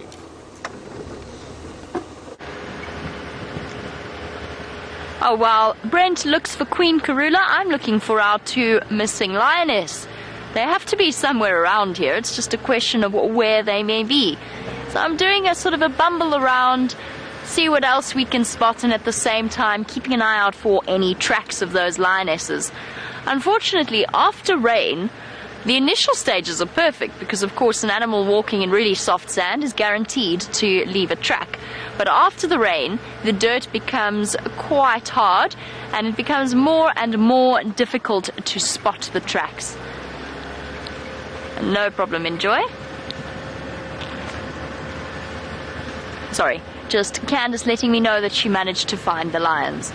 But yes, the tracks get more and more difficult to spot in the hard sand. I'm really kind of just looking to get an idea as to where they may be.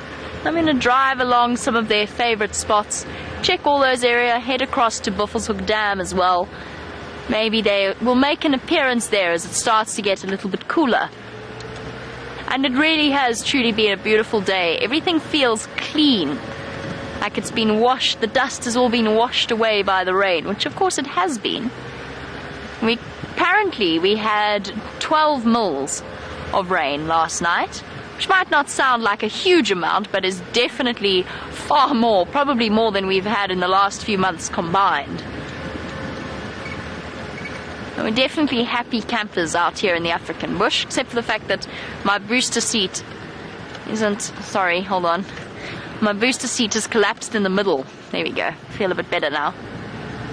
I have to sit on several blankets and a cushion in order to be able to see over the bonnet.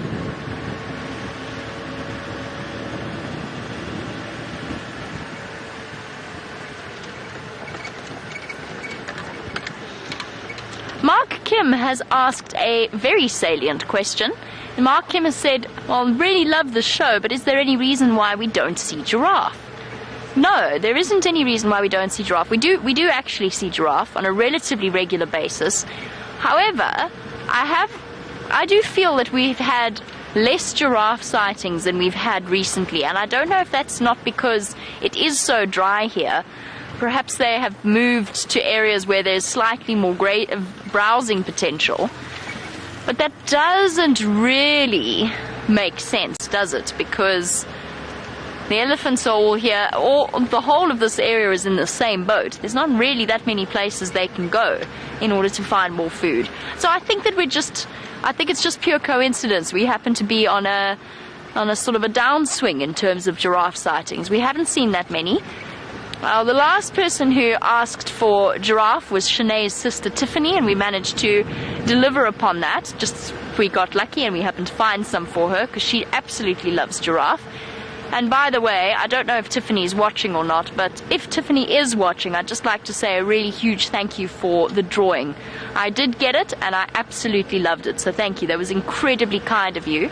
And I promise you, every time I see a giraffe, I will be hoping that you are watching our live safari. Right, so my mission has changed. We're going to find a giraffe, I've decided. It's not that we drive past them or we ignore them. They just seem to be a little bit scarce on the ground at the moment. Population hasn't dropped. They must be somewhere.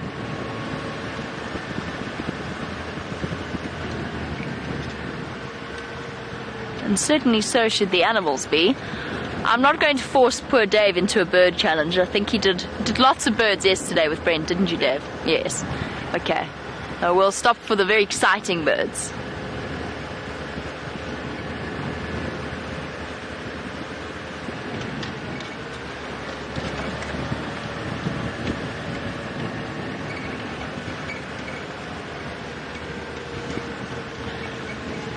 Now, as far as I know, we got around 15 mils or 12 mils. Valeria, it seems as though Arethusa may even have had more rain than we did. Now, Valeria was hoping for rain in order for that poor hippopotamus that is in the Arethusa Dam to be in a less pitiful state. And he really shame.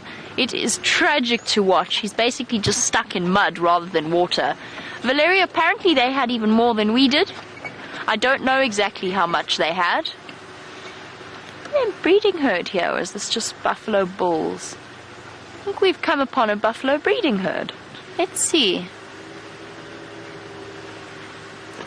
Oh, definitely a breeding herd. I always start sneezing when there's a breeding herd. Actually, just in general, thank you by the way, Dave. I start sneezing when I see buffalo. It's not a breeding herd. I'm wrong. It is a group of Duggar boys.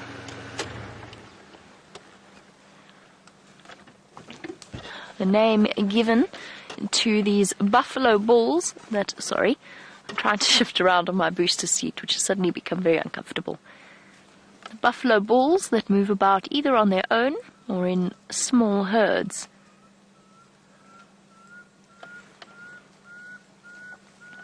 I'm going to try this again. Because once again there is a pearl-spotted owlet calling. And I did this yesterday.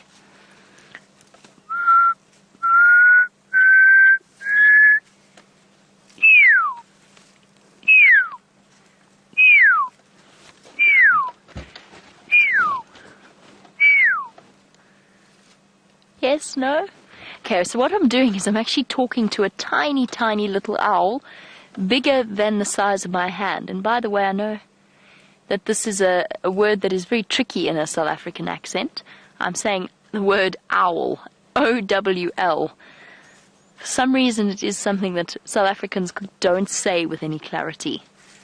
I'm trying to call him over to us, but he doesn't seem to want to. Oh, look, it's the gentleman with the blind right eye. Hello, boy. We get to know these buffalo relatively well. There's quite a few of them with these blind eyes, through cataracts or glaucoma, it might even be through impact in terms of fighting with other males. You know, if they bash heads often enough, they can actually tear the wall of the retina, and they end up with these milky eyes. But as I said, we get to know the regulars, as I think of them. I started thinking that perhaps we should start naming a few of them things like, I don't know, we'll name them after the great thinkers of the world, with a certain degree of irony, because I personally don't know that buffalo do a huge amount of thinking, but perhaps this gentleman could be called something like Aristotle or Galileo, or something similar. They do look at you with a sort of philosophical, but very indifferent glance. Oh, a bit of a slide down there. Shame, old boy. He is very old. You can sort of see it in the stiffness of the way that he walks. Now, one thing I must say, and there's quite a few buffalo, so many buffalo bulls in here, that it initially led to me thinking that perhaps it was a breeding herd. Now, I have never seen herds of male buffalo like I have in this area. Huge herds, 15 up to, the biggest one I ever counted was 50 male buffalo together. That's something that I have never encountered in all my time working in the bush, is such large groups of buffalo bulls. But because we spend a lot of time sitting with them and watching them on camera, you get to identify their individual features.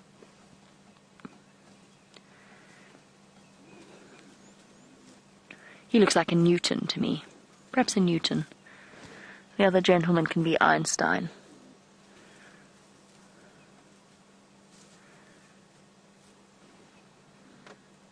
Oh, that right eye is actually quite scary.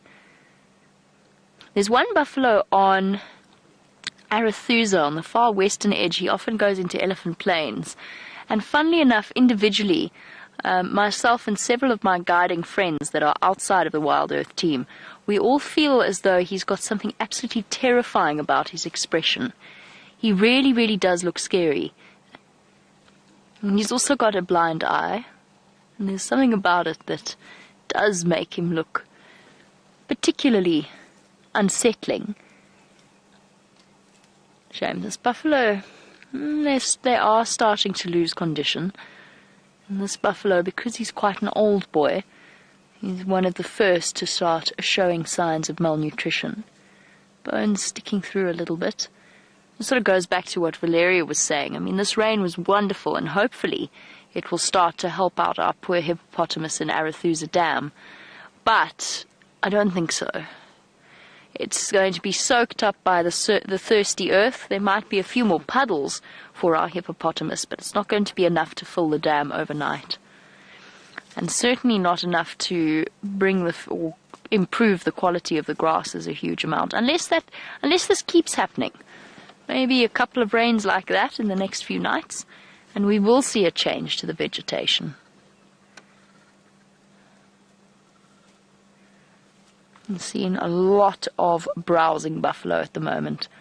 Well, he's sticking to the drainage line areas where the food has slightly more nutritional value.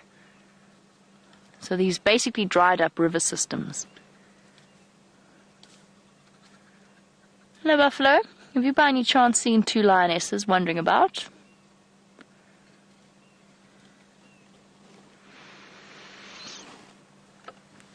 Speaking of our old buffalo bulls, a warm welcome to Tasha. It's great to have you on the back of our vehicle as always.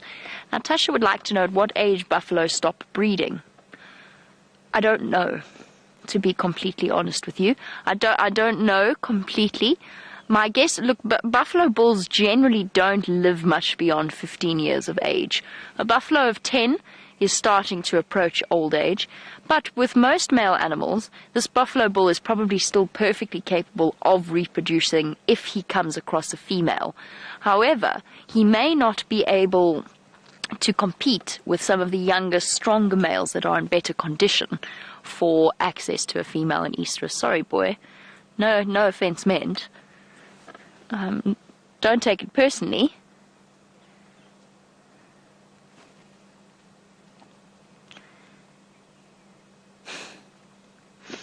That expression on his face. And Tasha, for the females, I would guess they probably stop reproducing at around 12 or 13. But again, that is entirely a guess. Omega Sheila, just in terms of aging our buffalo, talking about him being old and maybe not up to competing with another male. But I don't think so. I think that buffalo bulls can probably reproduce for the rest of their males, at least. Just like most mammals, we're able to reproduce right up until their death. You want to know how you age a buffalo? It's difficult. Generally, the older buffalo are the ones that form these Duggar herds, so you can look at behavior. The best way to age a buffalo is to examine the condition of their teeth, how worn down they are, how damaged they are. Unfortunately, getting a buffalo to say "ah" is a tricky business. They're not really prone to yawning, and they don't really do it on request. Say "ah"? See, not really. But look at the scarring around his face. He very kindly turned his head for us there. And there's scarring around the face and the base of the horns, damage and chips away from the bone, nicks and cuts around the ears. Now, a young buffalo doesn't have those. That is something...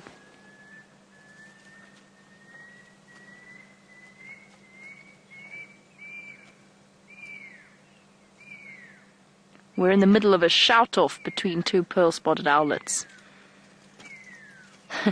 Sorry, yes, scarring and so on will also add to the aging process, or are a part of the aging process. I'm going to try this one more time, sorry.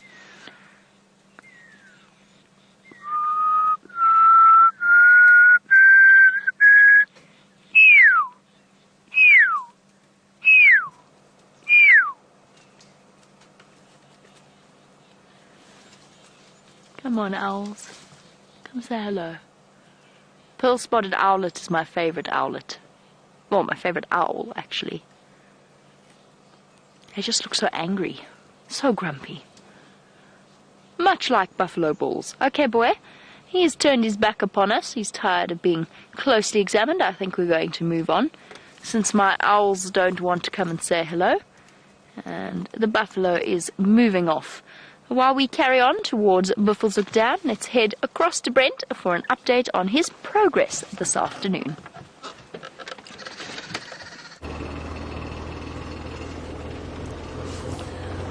Well, we're still exploring the Mawati, but we're actually on our way back to Xongile and Hosana.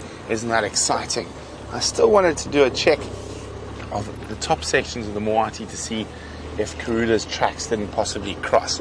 They haven't, so we are slowly making our way back down towards where we found them, the cubs, and very exciting. And we're going to plan to spend as much time as possible there today. I'm just trying to see if I can get another way to get there.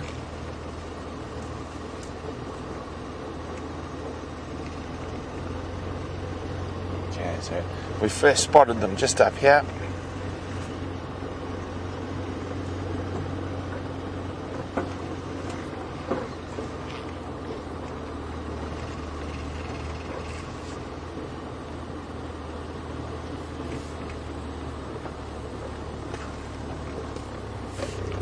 So, can you believe those cubs are just 10 meters from us at the moment, beyond the steep bank.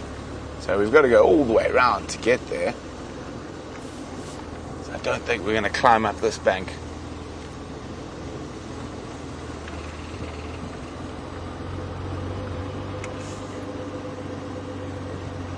Just trying to see if they're... No, I think we are going to have to be sensible and go the long way around.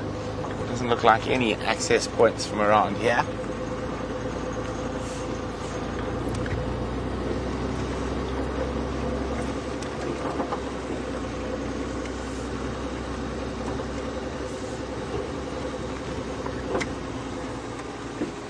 Oh, Andre, did you see that?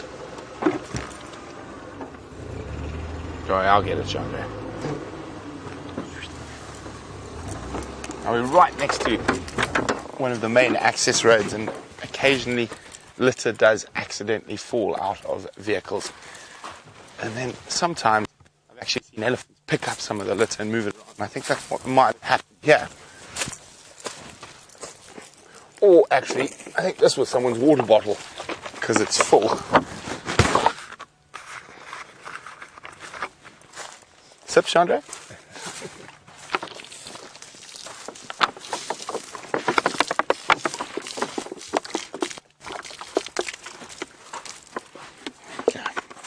I think this might have been sitting here for a while, just judging at the sun damage. Now, probably find that might have fallen off in summer when there was a lot of thick grass around there, and now, just because it's winter, we're able to spot it.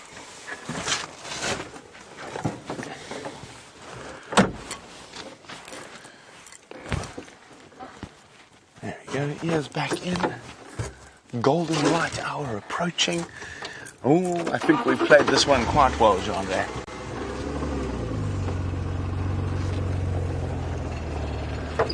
Now it's also, the temperature's dropping slightly, so there's a good chance that those little cubbies might, whoops, there goes my door open, might start playing shortly, which will be really, really good.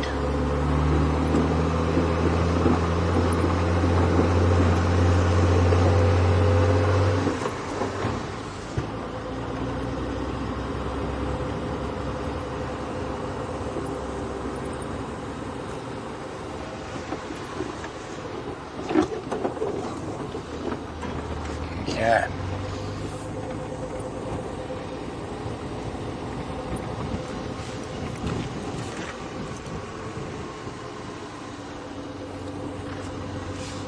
So we just get to the spot that we went off the road from.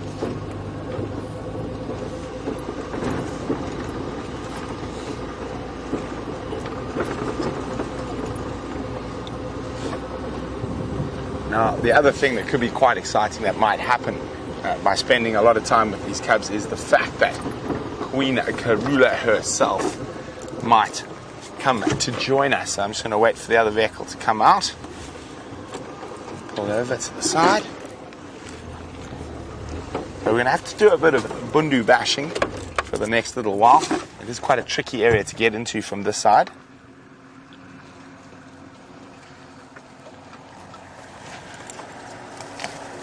Righto. No worries. She crossed apparently heading northeast, and I've checked on Leadwood, but after the rain last night the tracks and it's a bit difficult. So she's around somewhere. Cool. Enjoy. Yeah, thank you. Yes. Okay, so let's go back in there.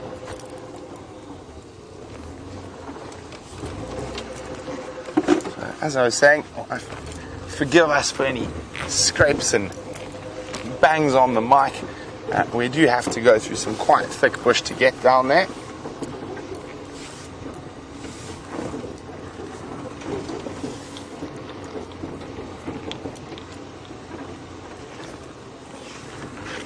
Good, Andre.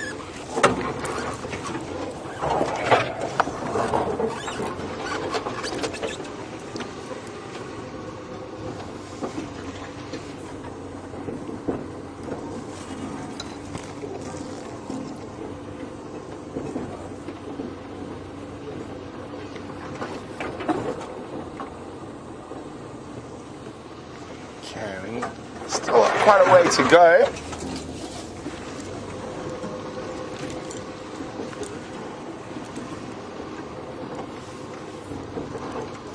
So while we try to get ourselves into the position to get a great view of those little monsters, let's go see what Jamie's up to.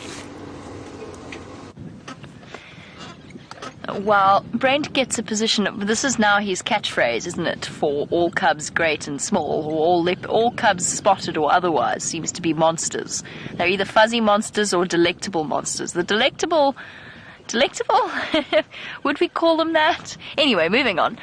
Buffelshoek Dam is where I have arrived at, and I wanted to come and see what effect the amount of rain is that we have had over the last 24-hour period. As you can see, we now have two Buffelshoek dams. Buffelshoek Major and Buffelshoek Minor. This is Buffelshoek Minor. Clearly. Oh, it has made a little bit of a difference, still not enough to fill up and cover the mud that started to appear over the last few weeks, but it has completely thrown off my prediction that Buffelshoek Dam would be dry by the end of July. So I eat my words. Buffelshoek Dam is definitely not going to be dry by the end of July, unless we have some kind of incredible heat wave. It has plenty of water in it still. Our hippo friend is not here, though, to take advantage of it. Perhaps he has moved to more friendly climes. Luckily, we can always rely upon the resident blacksmith lapwing. Called blacksmith lapwing because of the call that they make that sounds a little bit like a hammer upon an anvil, like a blacksmith would use. Might just be able to hear it. Tick, tick, tick, tick. Tick, tick, tick, tick.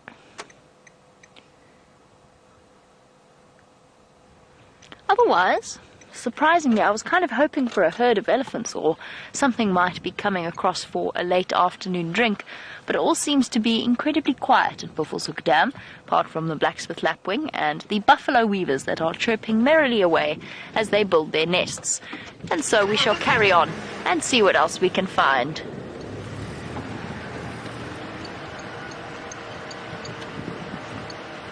And Jerry Cheesecake, I have to ask that username, is that reference to our lovely Geraldine, who of course her cheesecake making skills are famous across the land, or are you in fact another cheesecake Jerry Cheesecake?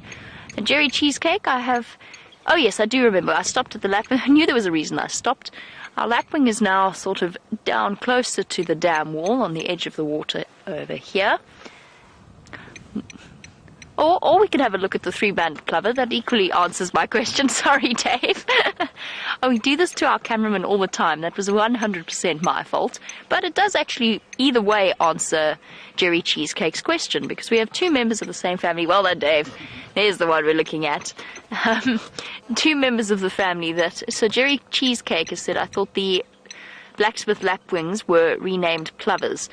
It is in fact the other way around. The blacksmith plovers have been renamed blacksmith lapwings, as well as the crowned plovers. I always knew them as crowned plovers. They are now crowned lapwings.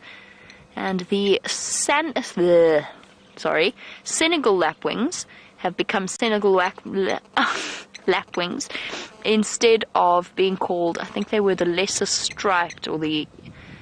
what were they called before? I don't even remember. But yes, our birds have undergone a mass renaming in order to standardize bird names across the world. Blacksmith plovers have become lapwings. They are still, however, part of the plover family. And the only plover, traditionally, that we still have is the three-banded plover that Dave accidentally showed you earlier. A much, much smaller member of the plover lapwing group. But they're both essentially the same thing. I'm not exactly sure why it was they chose to go with lapwing as opposed to plover, but that is the approach that they have gone with. One of their big things is their foot structure, because they are ground birds, ground-dwelling birds. They don't have a back toe that supports their body weight, so their track just leaves 3 little toes. Chip, chip, chip, chip, chip, chip. So they are lapwings, not plovers officially. But Jerry Cheesecake, I will 100% forgive you for calling them plovers, because I still do. That is the name that remains with me from when I learned birds as a child. In the same way, I still call grey-go-away birds grey luries. And I call violet-backed starlings plum-coloured starlings. What are the other ones? Oh, and I call green woodhoopoos red-billed woodhoopoos at times. There has been much in the way of renaming. The one that makes me the saddest is the renaming of the African harrier hawk to African harrier hawk. It used to be called the gymnogene. Now, I don't know what the background is to the name gymnogene, but I far preferred it to the name African harrier hawk, I think just because of the ring. It's a gymnogene. It's a lovely name. Okay, let us move on. Sorry, Dave, I did promise you we wouldn't do birding. This is this is an initiative that was actually a South African-driven initiative, but comes from several organizations, including and several very important members of the birding fraternity. The very keen twitchers. I'm not sure if you would label them ornithologists. They don't label themselves ornithologists, but members of an organization called BirdLife SA, BirdLife South Africa, were some of the ones that main proponents behind standardizing the name for our various birds, because of course these birds are spread out throughout Africa, and some of course migrate all the way up towards Europe. And it was decided that perhaps it would be really nice if we could all just call them by the same name to avoid confusion.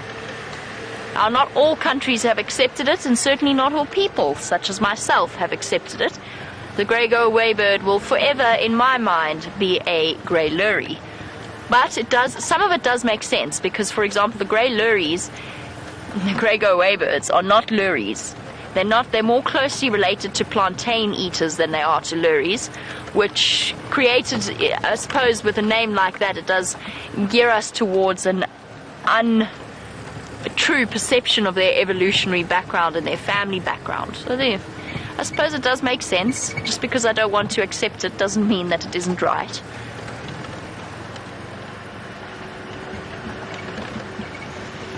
It's just hard to break habits that have been formed over the last 20 years in a sort of a slightly shorter period of time.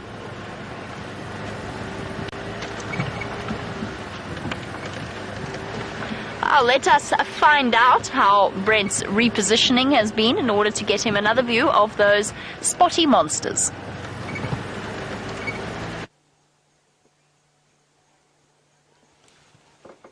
You can see how beautiful it is in the Tumbuti thicket at this time of the day. Look at this absolutely gorgeous sight that surrounds us. the late afternoon light filtering through, and of course having a little nap inside the Timbuti thicket are two of the most favoured creatures on Nkuhuma. Xongile and Hosana waiting patiently for their mother's return.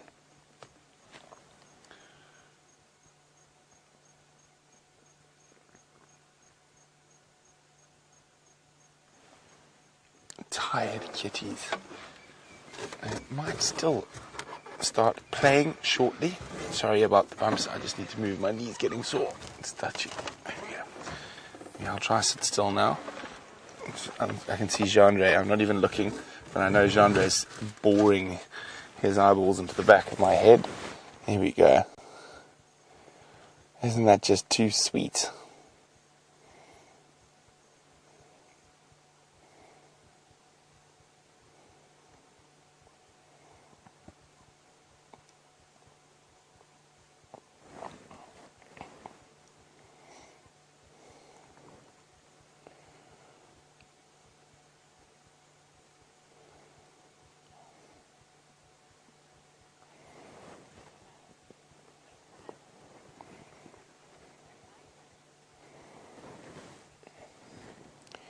Well, Rita is very observant. She's noticed that the leopard cubs have different eye colors. Oh, head up, no, head down, head down. Well, I think it was a biting fly. Rita, and she's wondering whether this is normal. Oh, Rita, it is quite normal for leopards to have different eye colors and cubs from the same litter. It's not unusual at all. So, Xongile's got those wonderful brown eyes, whereas Hosana's got the more typical sort of golden cat eyes. Now, I'm really hoping that as the temperature drops a little bit of that mischievous side of these little cats comes out.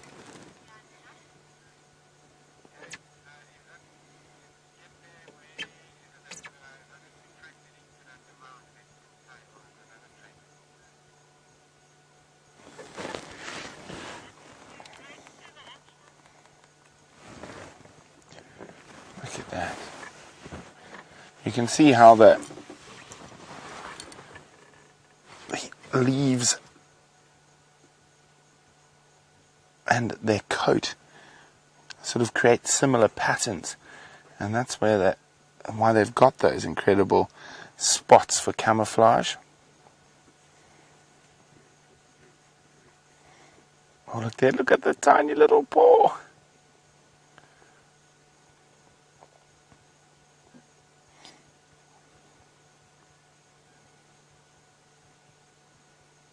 Isn't that just too cute for words? Oh, little twitch in the toe.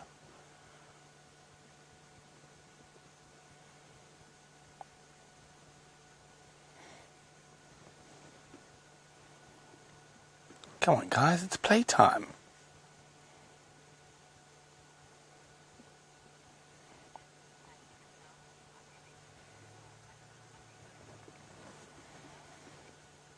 Now, they're about 6 months old now, and Tasha Michelle is wondering, are they making any small hunts on their own?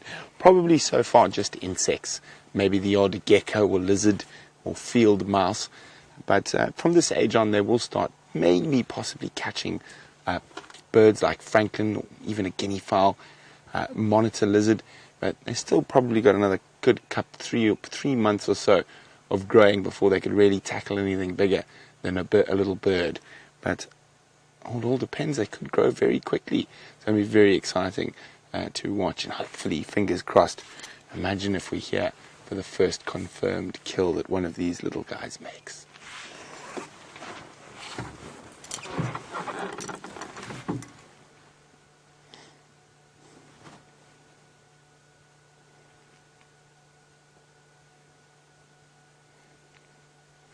Now, of course, Queen Karula might leave them here for 3 or 4 days without returning. That's not unusual. But she is such a prolific hunter and a great mother that she might be back even sooner.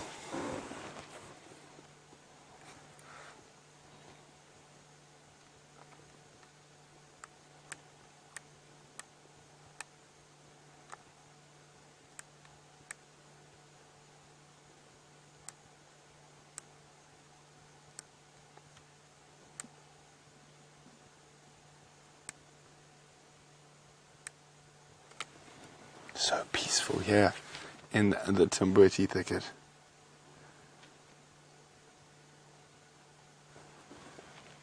It's almost difficult to imagine that these sweet little things will grow up to be apex predators.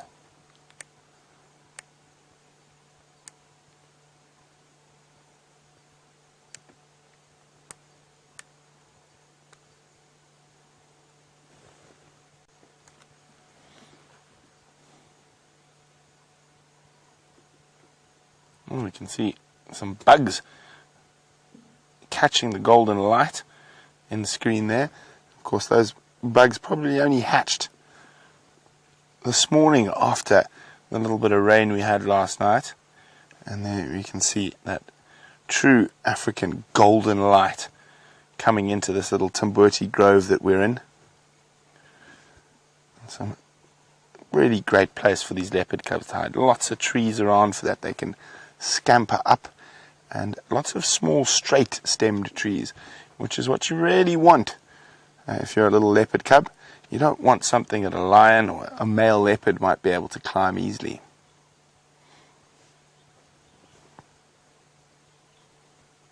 Oh, well, the cubs are not the only things cuddling up today. And right in front of us, you see them, Jean-Ray? There's a pair of doves cuddling up and doing some grooming, enjoying the last little bit of the evening light.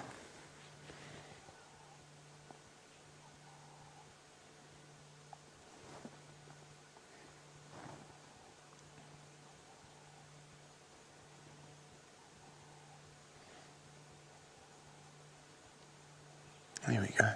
It's amazing. If you look around carefully, there's always so much that's happening. And we're right pretty much in the heart of the riverine bush at the moment. We've got Timbutis and Gwaris around us. But we're not going to spend too much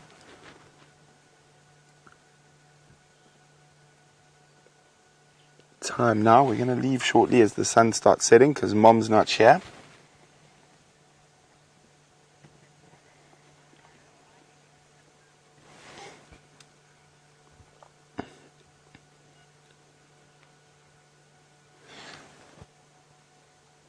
So Alice is wondering, why do leopard cubs seem to play a lot less than lion cubs? Probably because there's not as many of them to play with. Also, they are not part of a pride. So even though these guys are 6 months old, they're left on their own. So when the pride moves, the lion cubs will move with them. So they're in a much safer environment than these little guys. And if you're playing, you might be noticed. They do play quite a lot. We've had some great sightings of them playing. Sometimes with and sometimes without Kruder. But they generally will play more when Mom, look at that. Sibling pillow. When Mom is around.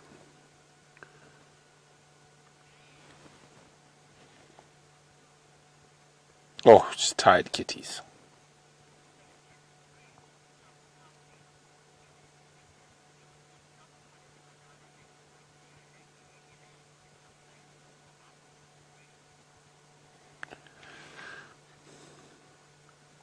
Now, Ruth in Gauteng is wondering, is there a reason or an instinctive reason that they don't follow their mom when she goes off hunting?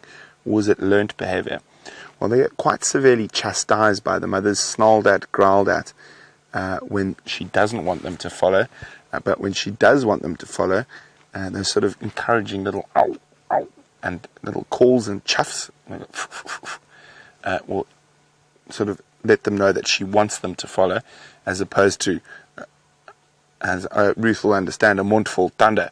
So a snarl, and it's a, well, Afrikaans saying, a mouth full of teeth.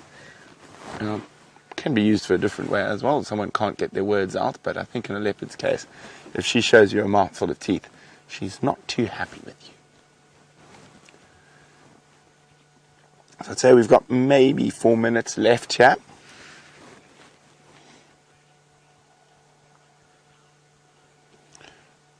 Now Brian's wondering, will the leopard cubs stay exactly where Mom left them, or will they wander around? Brian, they wander around a little bit, like we've seen them today, around this termite mound, maybe down into this little erosion gully next to us, climb a tree, play about, but they won't move very, very far. So probably no more than 20 to 30 meters from where Mom left them. As they get older, they get braver, and they do tend to move around a little bit more. There we go, we can see the sun setting, so that's our cue that we're going to have to leave these little cubs. We will be back here first thing tomorrow morning on the sunrise safari to see if they're still around. But I'm going to have to leave the area, and we're going to close the sighting. So Jean-Ray is going to leave you with a gorgeous shot of the sun through the wonderful little Tambuti Grove, and we're going to go back to Jamie.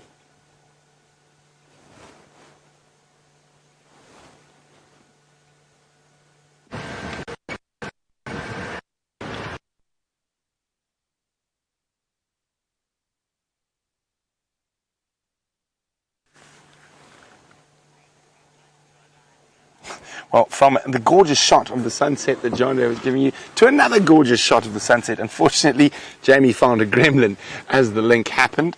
So we're still here, and I was just about to reverse. So just before I do that, let's have one last look at the two fluff balls on top of each other, and then I'm going to slowly move my way out of here.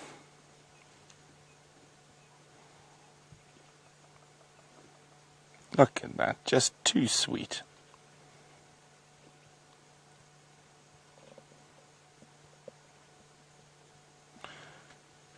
Well, little kitties, I hope you're here in the morning. While Jamie battles gremlins, we're going to battle the reverse.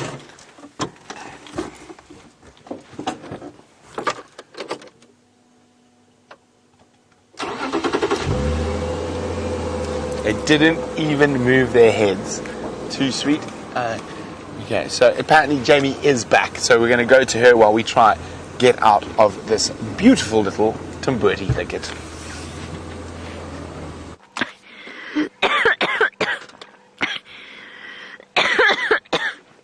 Sorry. I choked. It's a warthog.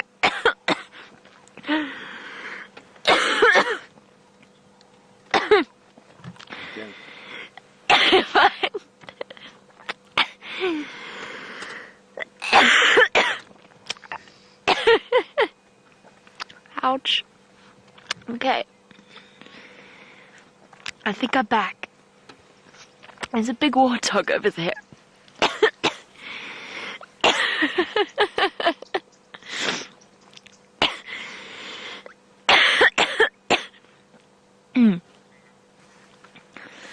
I'm very sorry about that.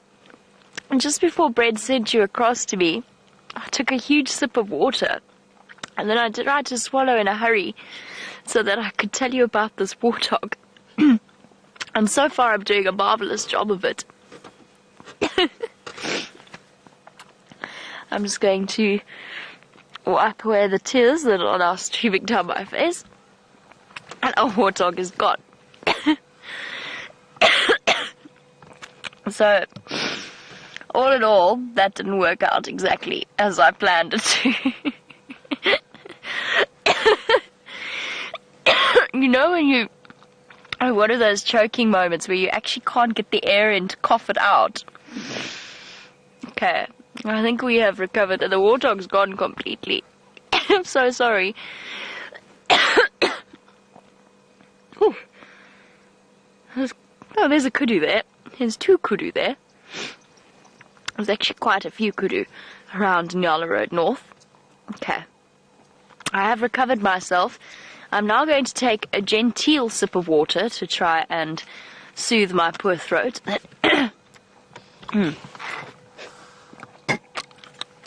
Okay.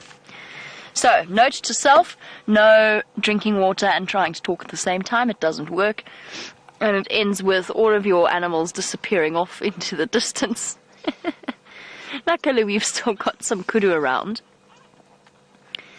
And one thing I've noticed is around this time of day, their accompanying oxpeckers are all taking to the skies and heading back to find their roosting spots for the night.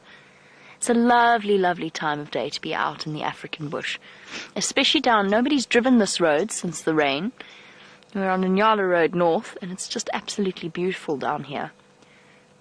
Thick drainage line area. It smells amazing. Or at least it did before my nose started running because I choked.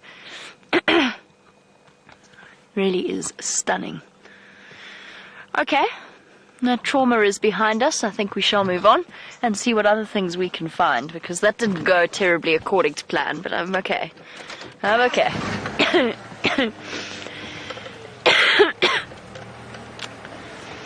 Ouch. It was quite it was quite painful.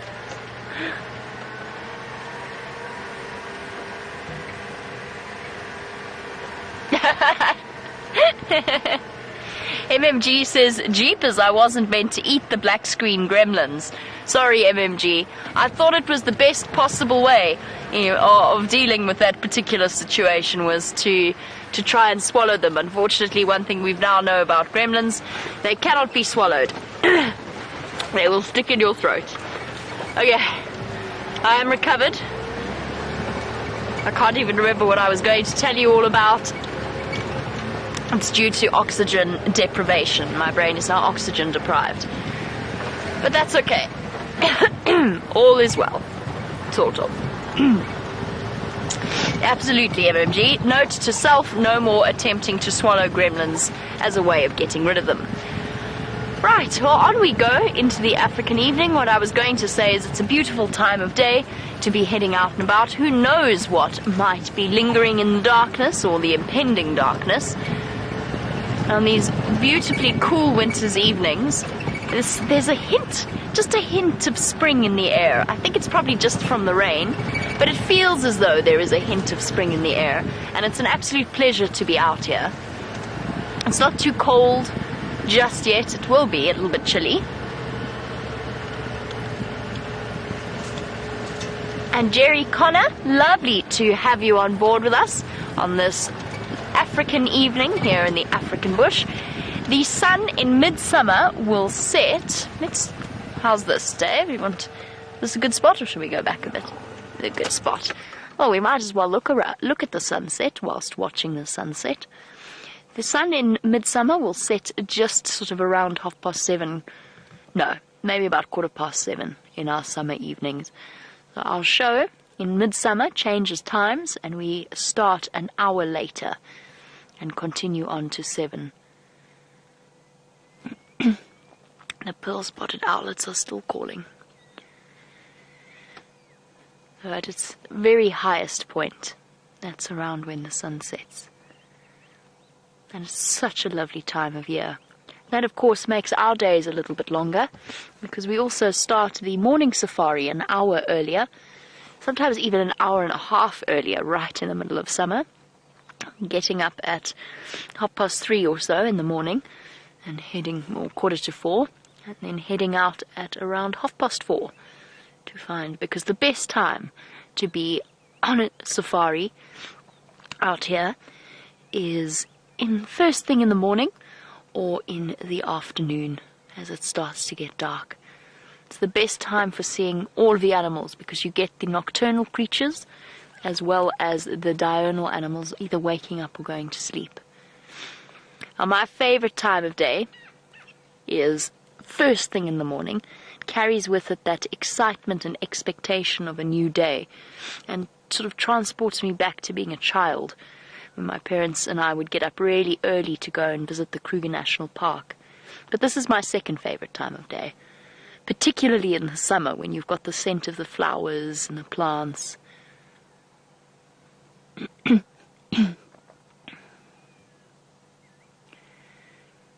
There's no sunset quite like an African sunset, even on a clear day without the clouds to make it even more spectacular. Those silhouettes of the trees just can't be beaten.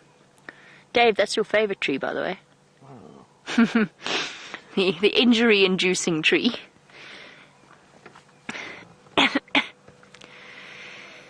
Okay, shall we go and see what we can find? I think that's a good idea. I'm just going to try and remind my lungs how to function normally again.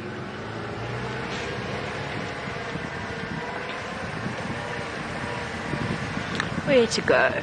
Let's go this way. Let's take the road less travelled. Oh, brilliant. The road less travelled has some zebra on it.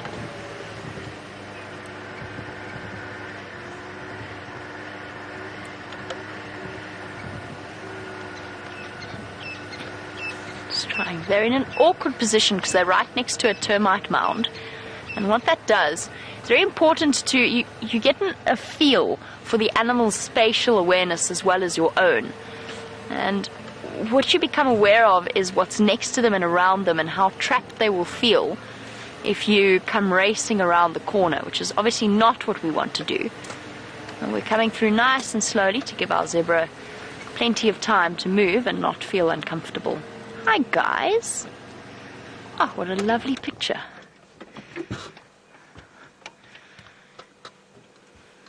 A really lovely herd of zebra. And there's no animal quite so picturesque, I think, or photogenic is maybe the word. They are such photogenic animals.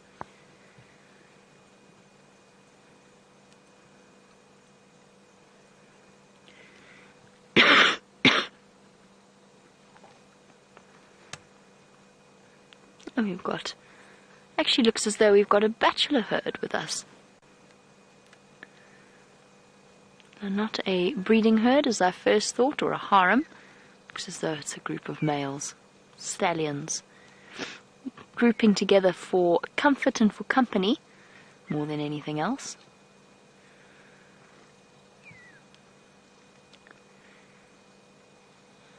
Giving a gentle snort.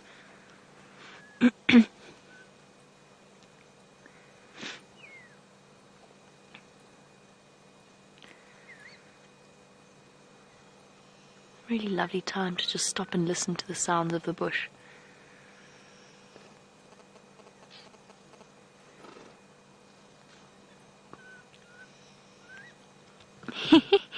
And fork-tailed drongo imitating the pearl-spotted owl again. But not very well, kind of without skill. Listen to it, it's trying.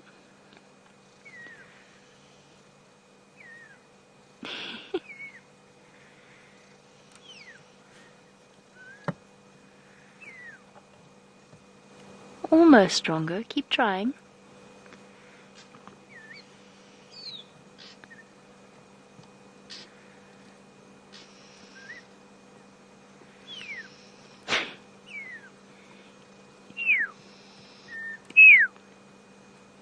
It's so cute. It's sort of inexpertly trying to imitate the call of the... There we go. Come on. Nearly.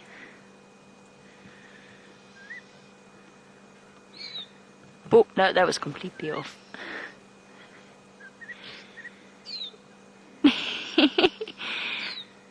No, not quite. It sounds like, Okay, now it's gone back to its normal drongo call, but it sounds like a student playing the piano and trying to learn a famous song and getting all the wrong notes and then correcting them. That's exactly what this little fork-tailed drongo sounds like. It's awesome. So the fork-tailed drongo, by the way, for new viewers, because I sort of took that for granted, I'm going to reposition so you can see it. I want to. You got it. So that's the little fork-tailed drongo. You can't. I'm not actually going to reposition because I think it'll fly away and stop its chorus. Oh, flew away anyway. Yes, thank you. Hello. Oh, bye-bye. Keeping you guessing, Dave. Oh, beautiful background of clouds in the back. So this little bird is a fork-tailed drongo, and it is nature's trickster out here. Really, really gifted mimic.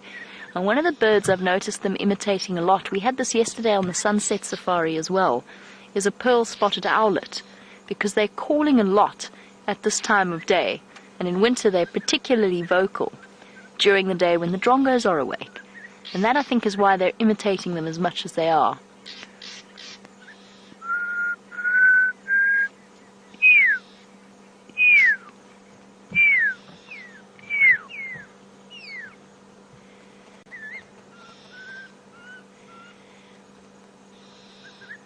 This is awesome. This is so cool.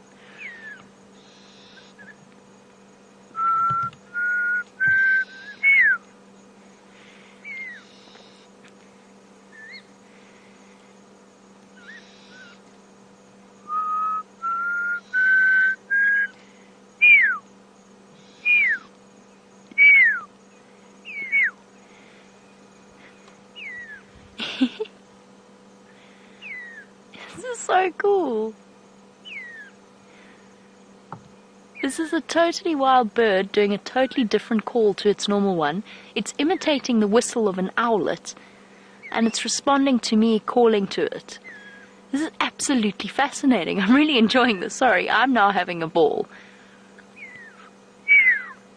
This is so cool.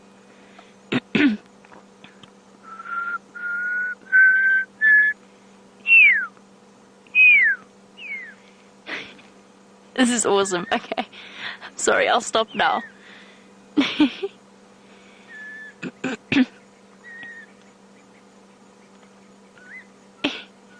Almost.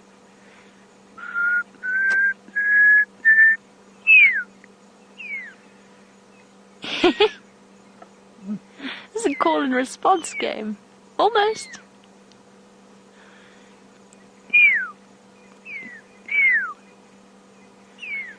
This is awesome. Okay, I'm sorry. I've got completely distracted. This is so much fun.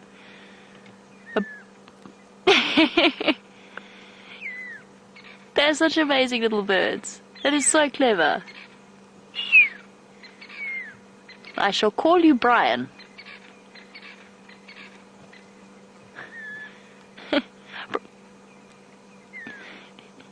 Really stunning image. Brian, of course, is one of our cameramen. He's a marvelous imitator. I'm sorry, I have got completely distracted here imitating our fork-tailed drongo, but that was so much fun.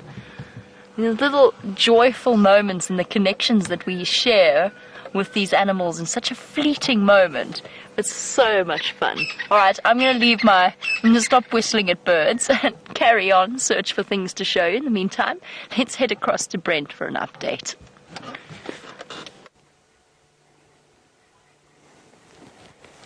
Now, we couldn't see a cloud in the sky earlier, but in the distance, far to the south, is what looks to be building into a monstrous winter thunderstorm. And of course, those are quite uncommon. Or I suppose we probably get one decent rain every winter, but there we go, some cumulus clouds building, so there might be some thunder and lightning later. But at the moment, they just look like pink, fluffy marshmallows. Or cotton candy. What do you think, Chandra? Cotton candy. Marshmallow. Marshmallows, cotton candy. Well, something sweet and good to eat. So, we're just sort of heading around the area of Treehouse Dam. I also want to see how much water was collected there. But it is one of Karula's favorite hunting areas. So that's the other reason we're heading through here. So fingers crossed. We've left those two little gems hiding in the Timbuti thicket, and we're looking for Mom now.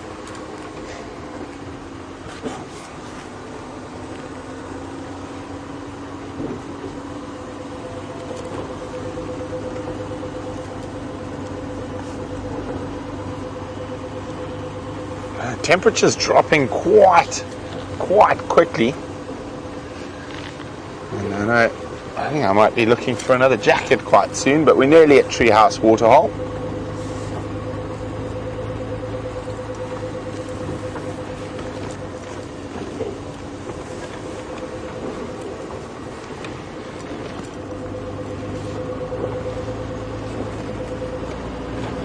So how much water do we think is going to be there?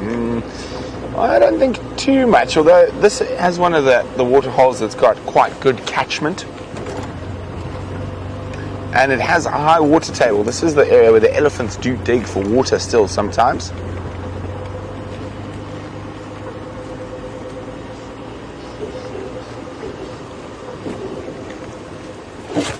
Oh, I don't think much.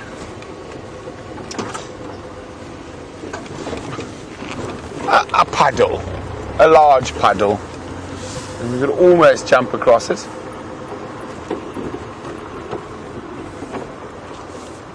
Jean-Ray would like me to try, but looking at it from this angle, I'm definitely going to get wet feet and cold feet if I do that.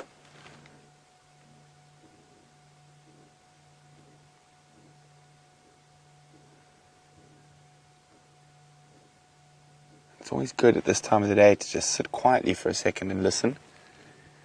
Might catch some alarm calls.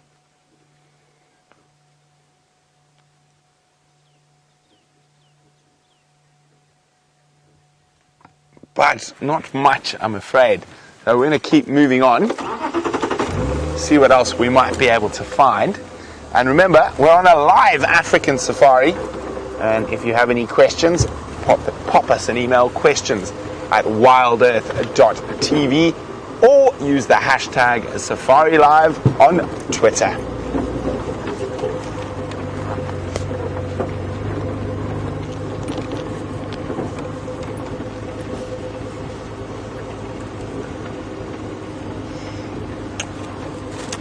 Hi, Janet. I put up a trail camera or a camera trap the other day, and Janet is wondering if I got any pictures. Unfortunately, Janet, I did, but nothing to write home about. Some impala, a set of legs of an inyala, and the tail of a slender mongoose. So I've got it back with me, and I'm going to put it out somewhere again this evening. I am looking for a system that we can go check it on drive. So we will have a look at that tonight, and hopefully by tomorrow I'll have something sorted. So every morning we can go out and check the camera trap.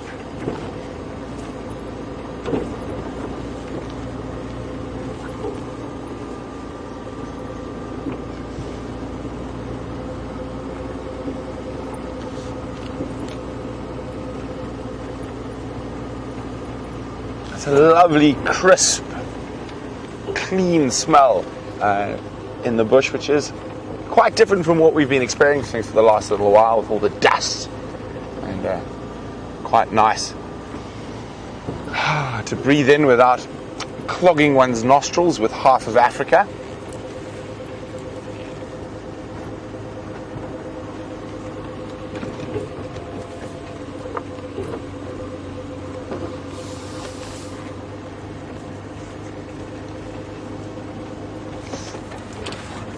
Hi, Daryl Peters. Daryl's wondering about that little dry riverbed, the Mawati, that we've been exploring around today. And Daryl would like to know, do I think it's going to fill up with water and start flowing during the wet season? It is possible, but it's unlikely. Even during the height of the wet season, these little systems generally only flow for at longest a day or two, but normally just a couple of hours. But then, of course, the water table does rise, and the elephants do dig for water in there, but it's unlikely that they're going to flow for an extended period of time. We are in quite an arid part of South Africa. Get, on average, probably about 400 mils of rain a year. So, not that much, but enough.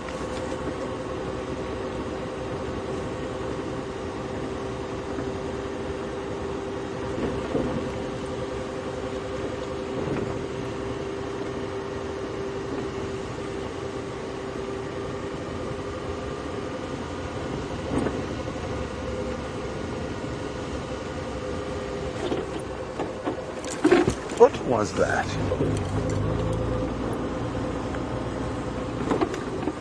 It was a large pile of elephant dung. Jean-Ray, you see that little bird flicking its tail? Can you get there before he flies, Jean-Ray? Oh, he's flown, Jean-Ray. It was a white-browed scrub robin. It disappeared. Okay, let's go.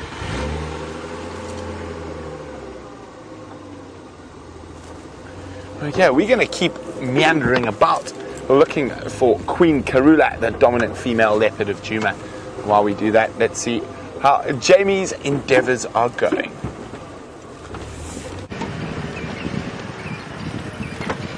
My endeavors, as of this point, have been relatively unsuccessful, but we're still just enjoying another wonderful evening.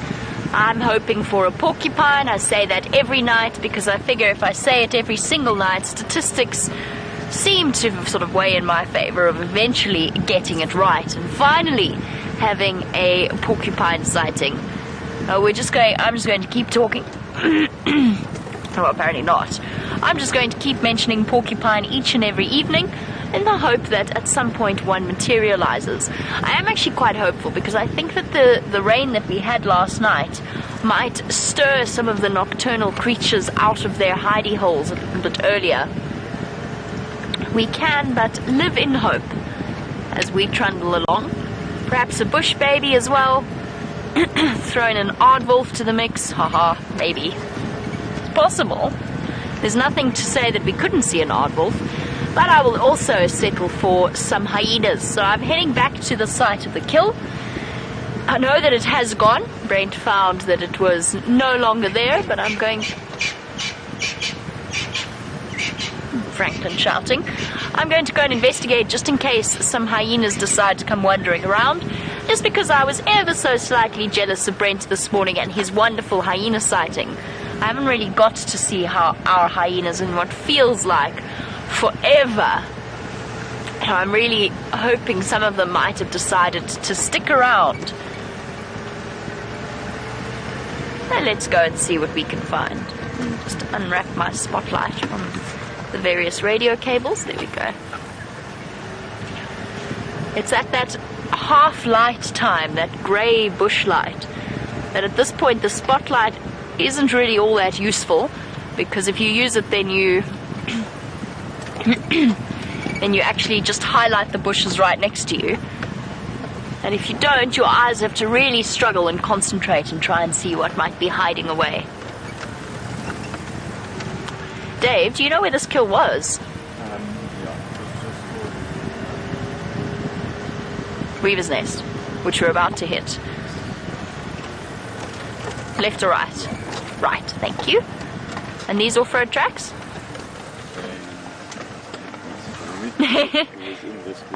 Okay, perfect, thank you. Awesome. That might just be old off-road tracks, maybe.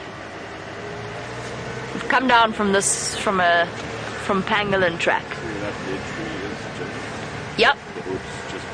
Okay, cool. Thank you very much. Dave just giving me directions because I never went to the sighting, so I didn't know exactly where it was. We'll go and have a look around, see if there's any hyenas lurking.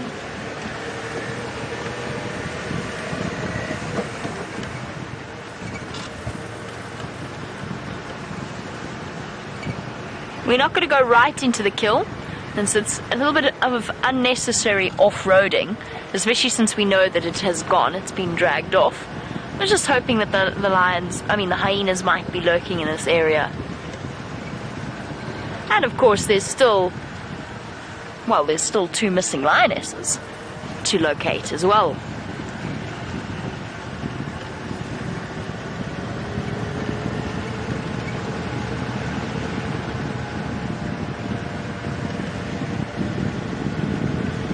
Oops, sorry, Decker.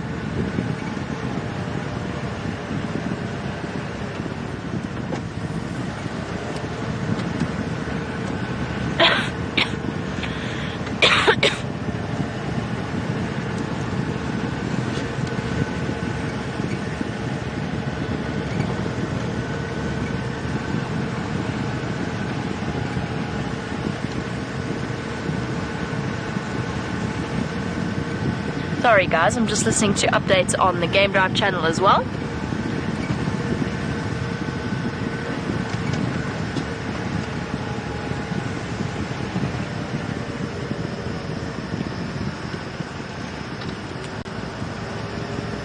As we head off into the evening, Sorry. My choking remnants is sort of still there. As we head off into the evening, just listening to the sound of the bush, you'll notice for new viewers that we use a light called a spotlight. What we don't do is stop and show you the diurnal animals.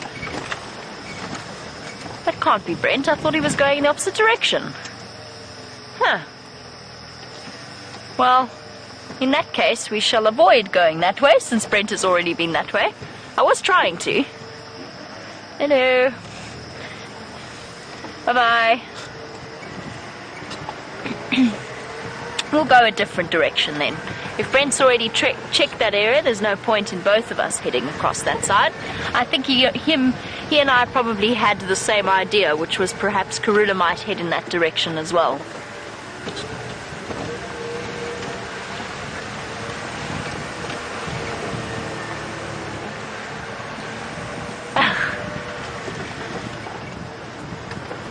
That's an interesting update.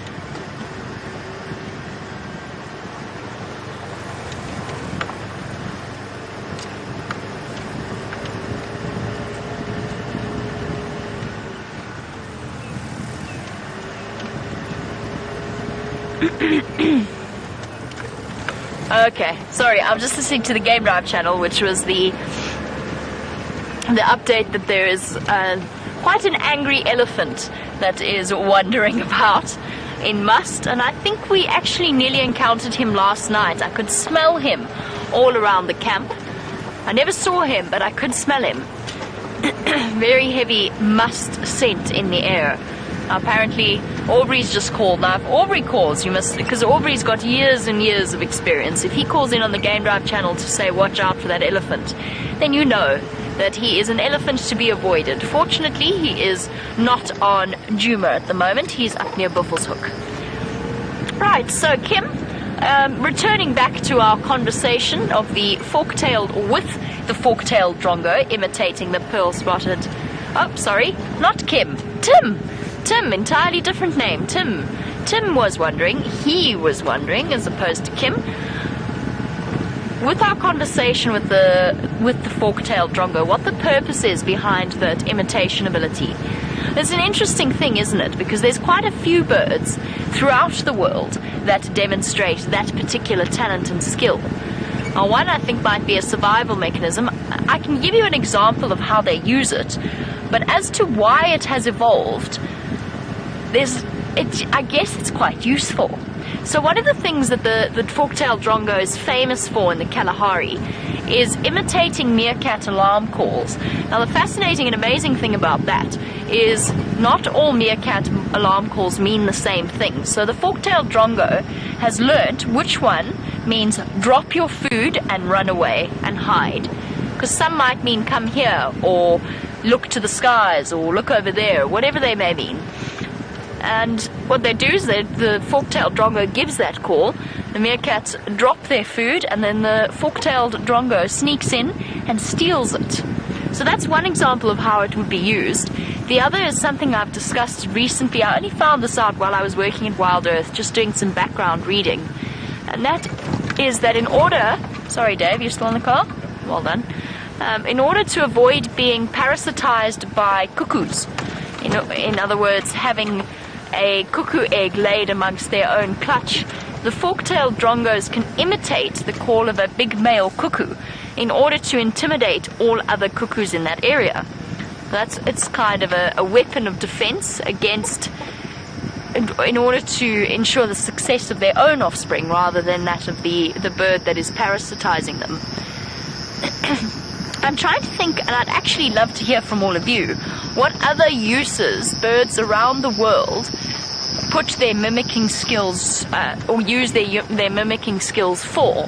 Because I know that lots of parrots, of course parrots are the most famous, their ability to talk. There's the lyrebird that imitates anything from an old style dial-up internet connection to any other sounds that it has encountered in the bush. Why would birds do this? Now, I've listed two reasons, or two uses that we know the fork-tailed drongo uses it for. But what else? Is it possible that they do it purely for enjoyment? I don't see why not.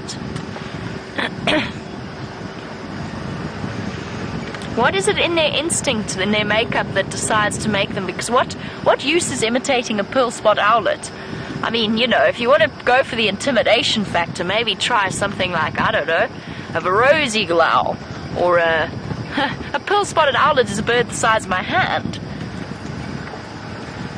Why imitate a pearl-spotted owlet? Might even attract trouble in the form of another pearl-spotted owlet. But why do it? I don't know. It's a really, really nice question, actually, Tim. Thank you for that. I hadn't thought about it before, and I'm going to put my mind to it. And I would actually love for all of you to put your minds to it as well. While we continue to trundle along the western side of quarantine, let's head back on to Rusty to find out how Brent's evening is shaping up.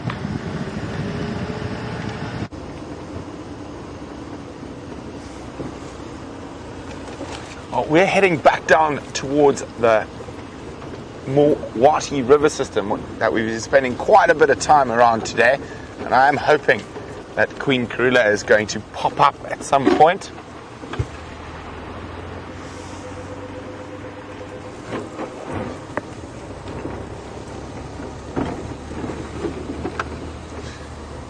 So, we've got a question from an old friend of mine, and his name is Toby Trelawney Bonamy Pheasant. Can you believe that's actually a person's name? And Toby, when he was younger, he came and spent sort of a working summer at Londolozi while we were there. And Toby went actually on to become a safari guide at Penda. But Toby's asking, do I miss working with trackers, and with my old tracker from Londolozi, Simon Matabula. I definitely do miss working with old Simon. He was probably one of the biggest characters on the Sabi Sands for many years. Unfortunately, I'm not sure if Toby, you're aware of this, he actually passed away this year, but I did get to see him before at the end of last year. He lives just outside from Juma, but he was a big character, and so, well, I suppose in his honor, and since Toby's asked about Simon, I'll tell you one or two stories about Mr. Matabula. Now, he was quite an intimidating human. He probably weighed about 220 pounds, 230 pounds even possibly.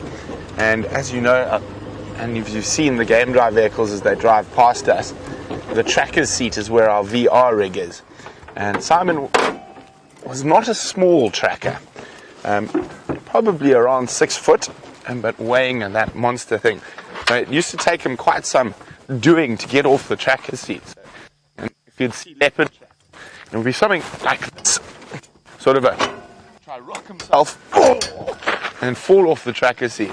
And then he would walk, as most trackers in the Sabi Sands walk, across their arms, and they walk down the road, looking for tracks. Sorry, I've got to make sure my audio is facing you. Looking for tracks. But then where most trackers would go, it's gone that way, it's gone that way. Because obviously a lot of first-time people on safari and guests are now watching Simon very intently. He would just turn around and go, "Hey, don't check me, I'm not your TV." And then he would walk off laughing. He was quite the character. I had many, many fantastic times with him out in the bush. And you get quite a few different types of trackers. Simon was quite a special type of tracker, and that wonderful deep voice. But quite often, he had a lot of animal intuition. And now that's not something you can really teach. So the tracks would be heading down this way, and he would turn around to me and say, "No, Mfo, we're going there to that road. We'll find them there." And truce Bob, we would either find the cat or find the tracks in the complete opposite direction that they were going. So I had an incredible intuition for the big cats and where they moved. Now, he worked in the Sabi Sands for over 30 years, and he was an incredible, incredible man.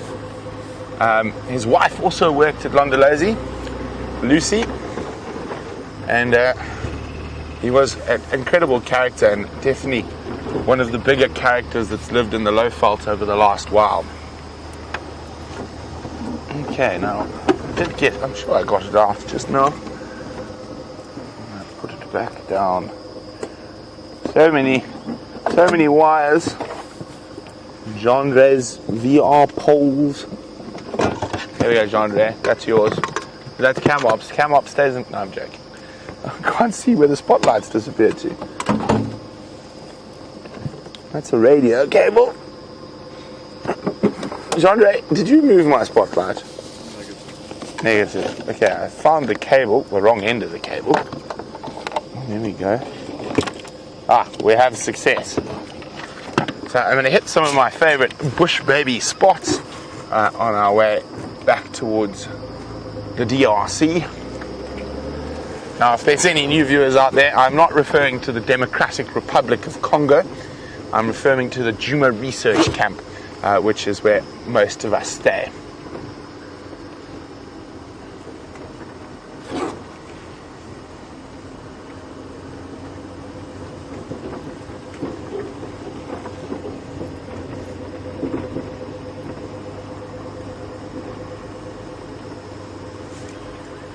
Oh, I can hear a bird I haven't heard for a while, and I'm pretty sure the rain might have something to do with it. Let's just listen. There's a couple of them calling fiery-necked nightjars.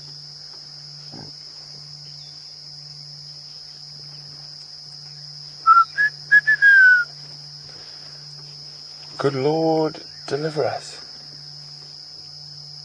You hear the buzz of insects that was almost completely absent before the last 2 days, and a little bit of rain we've had.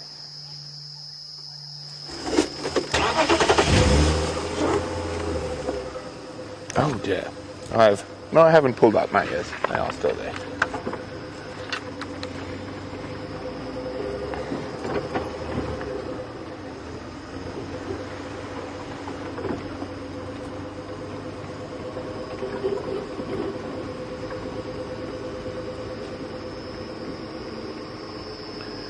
We're going to start moving our way down towards the Buyatela pan, and it has been great having you all on this sunset safari, and it has actually been a spectacular day. Not a bad Wednesday at work, if I do say so myself.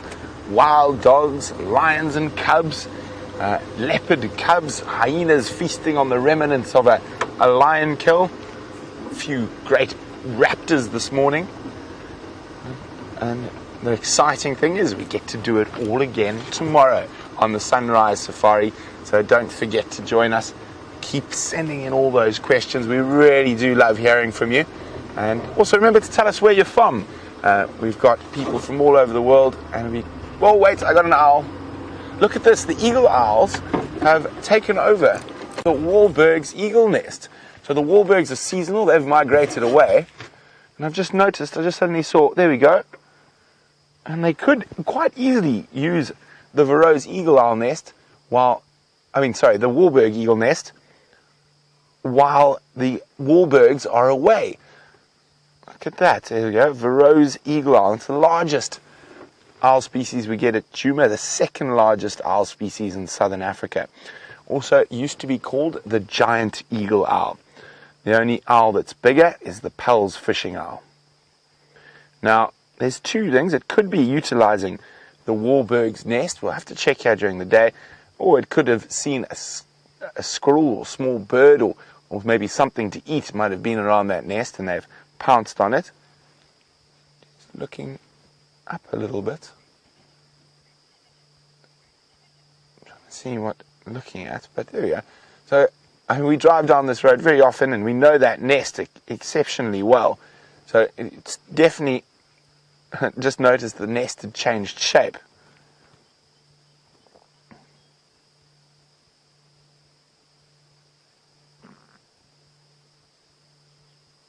There we go. Well, we definitely have to check here in the morning, because if it's still sitting in the morning, and owl chicks are just some of the cutest creatures in the world. They are literally strange looking, but very, very cute.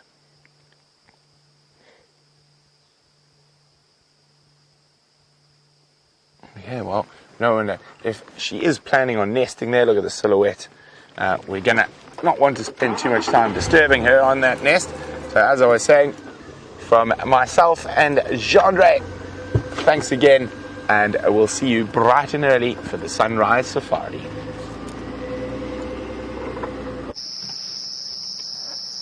You have arrived just in time, because as I came through, this tree lit up like a Christmas tree full of bush baby lights. I counted 3, not lights, obviously, there's their eyes. I've counted 3. It's at the tree behind that tree. Oof, it's going to be so tricky to show you though. But really, honestly, in my spotlight, they look so cool. Just these bright twinkling eyes of the little bush babies jumping about. There's 4 of them, actually. It's such a pity we don't have the camera that's on the back of Brent's vehicle.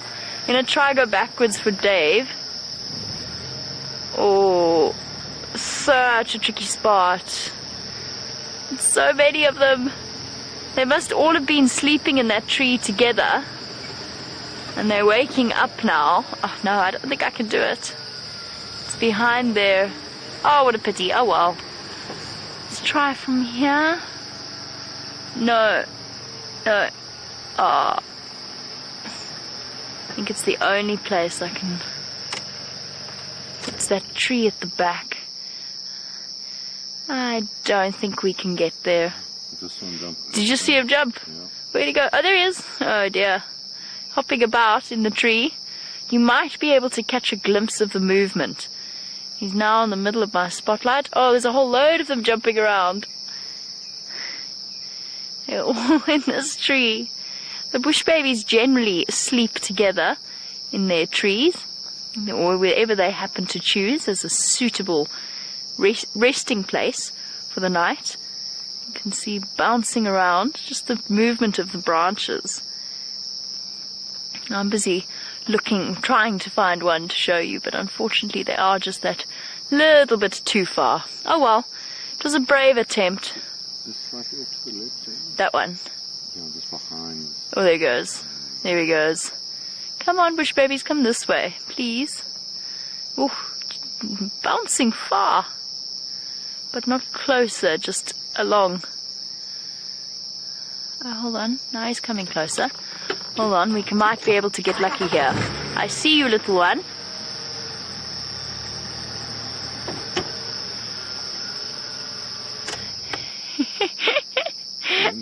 Yes, right in the middle of my spotlight. I don't want to take my eyes off him to look at my monitor. Oh, there he is. You got him. Awesome. There's 2 of them in there, bouncing about together.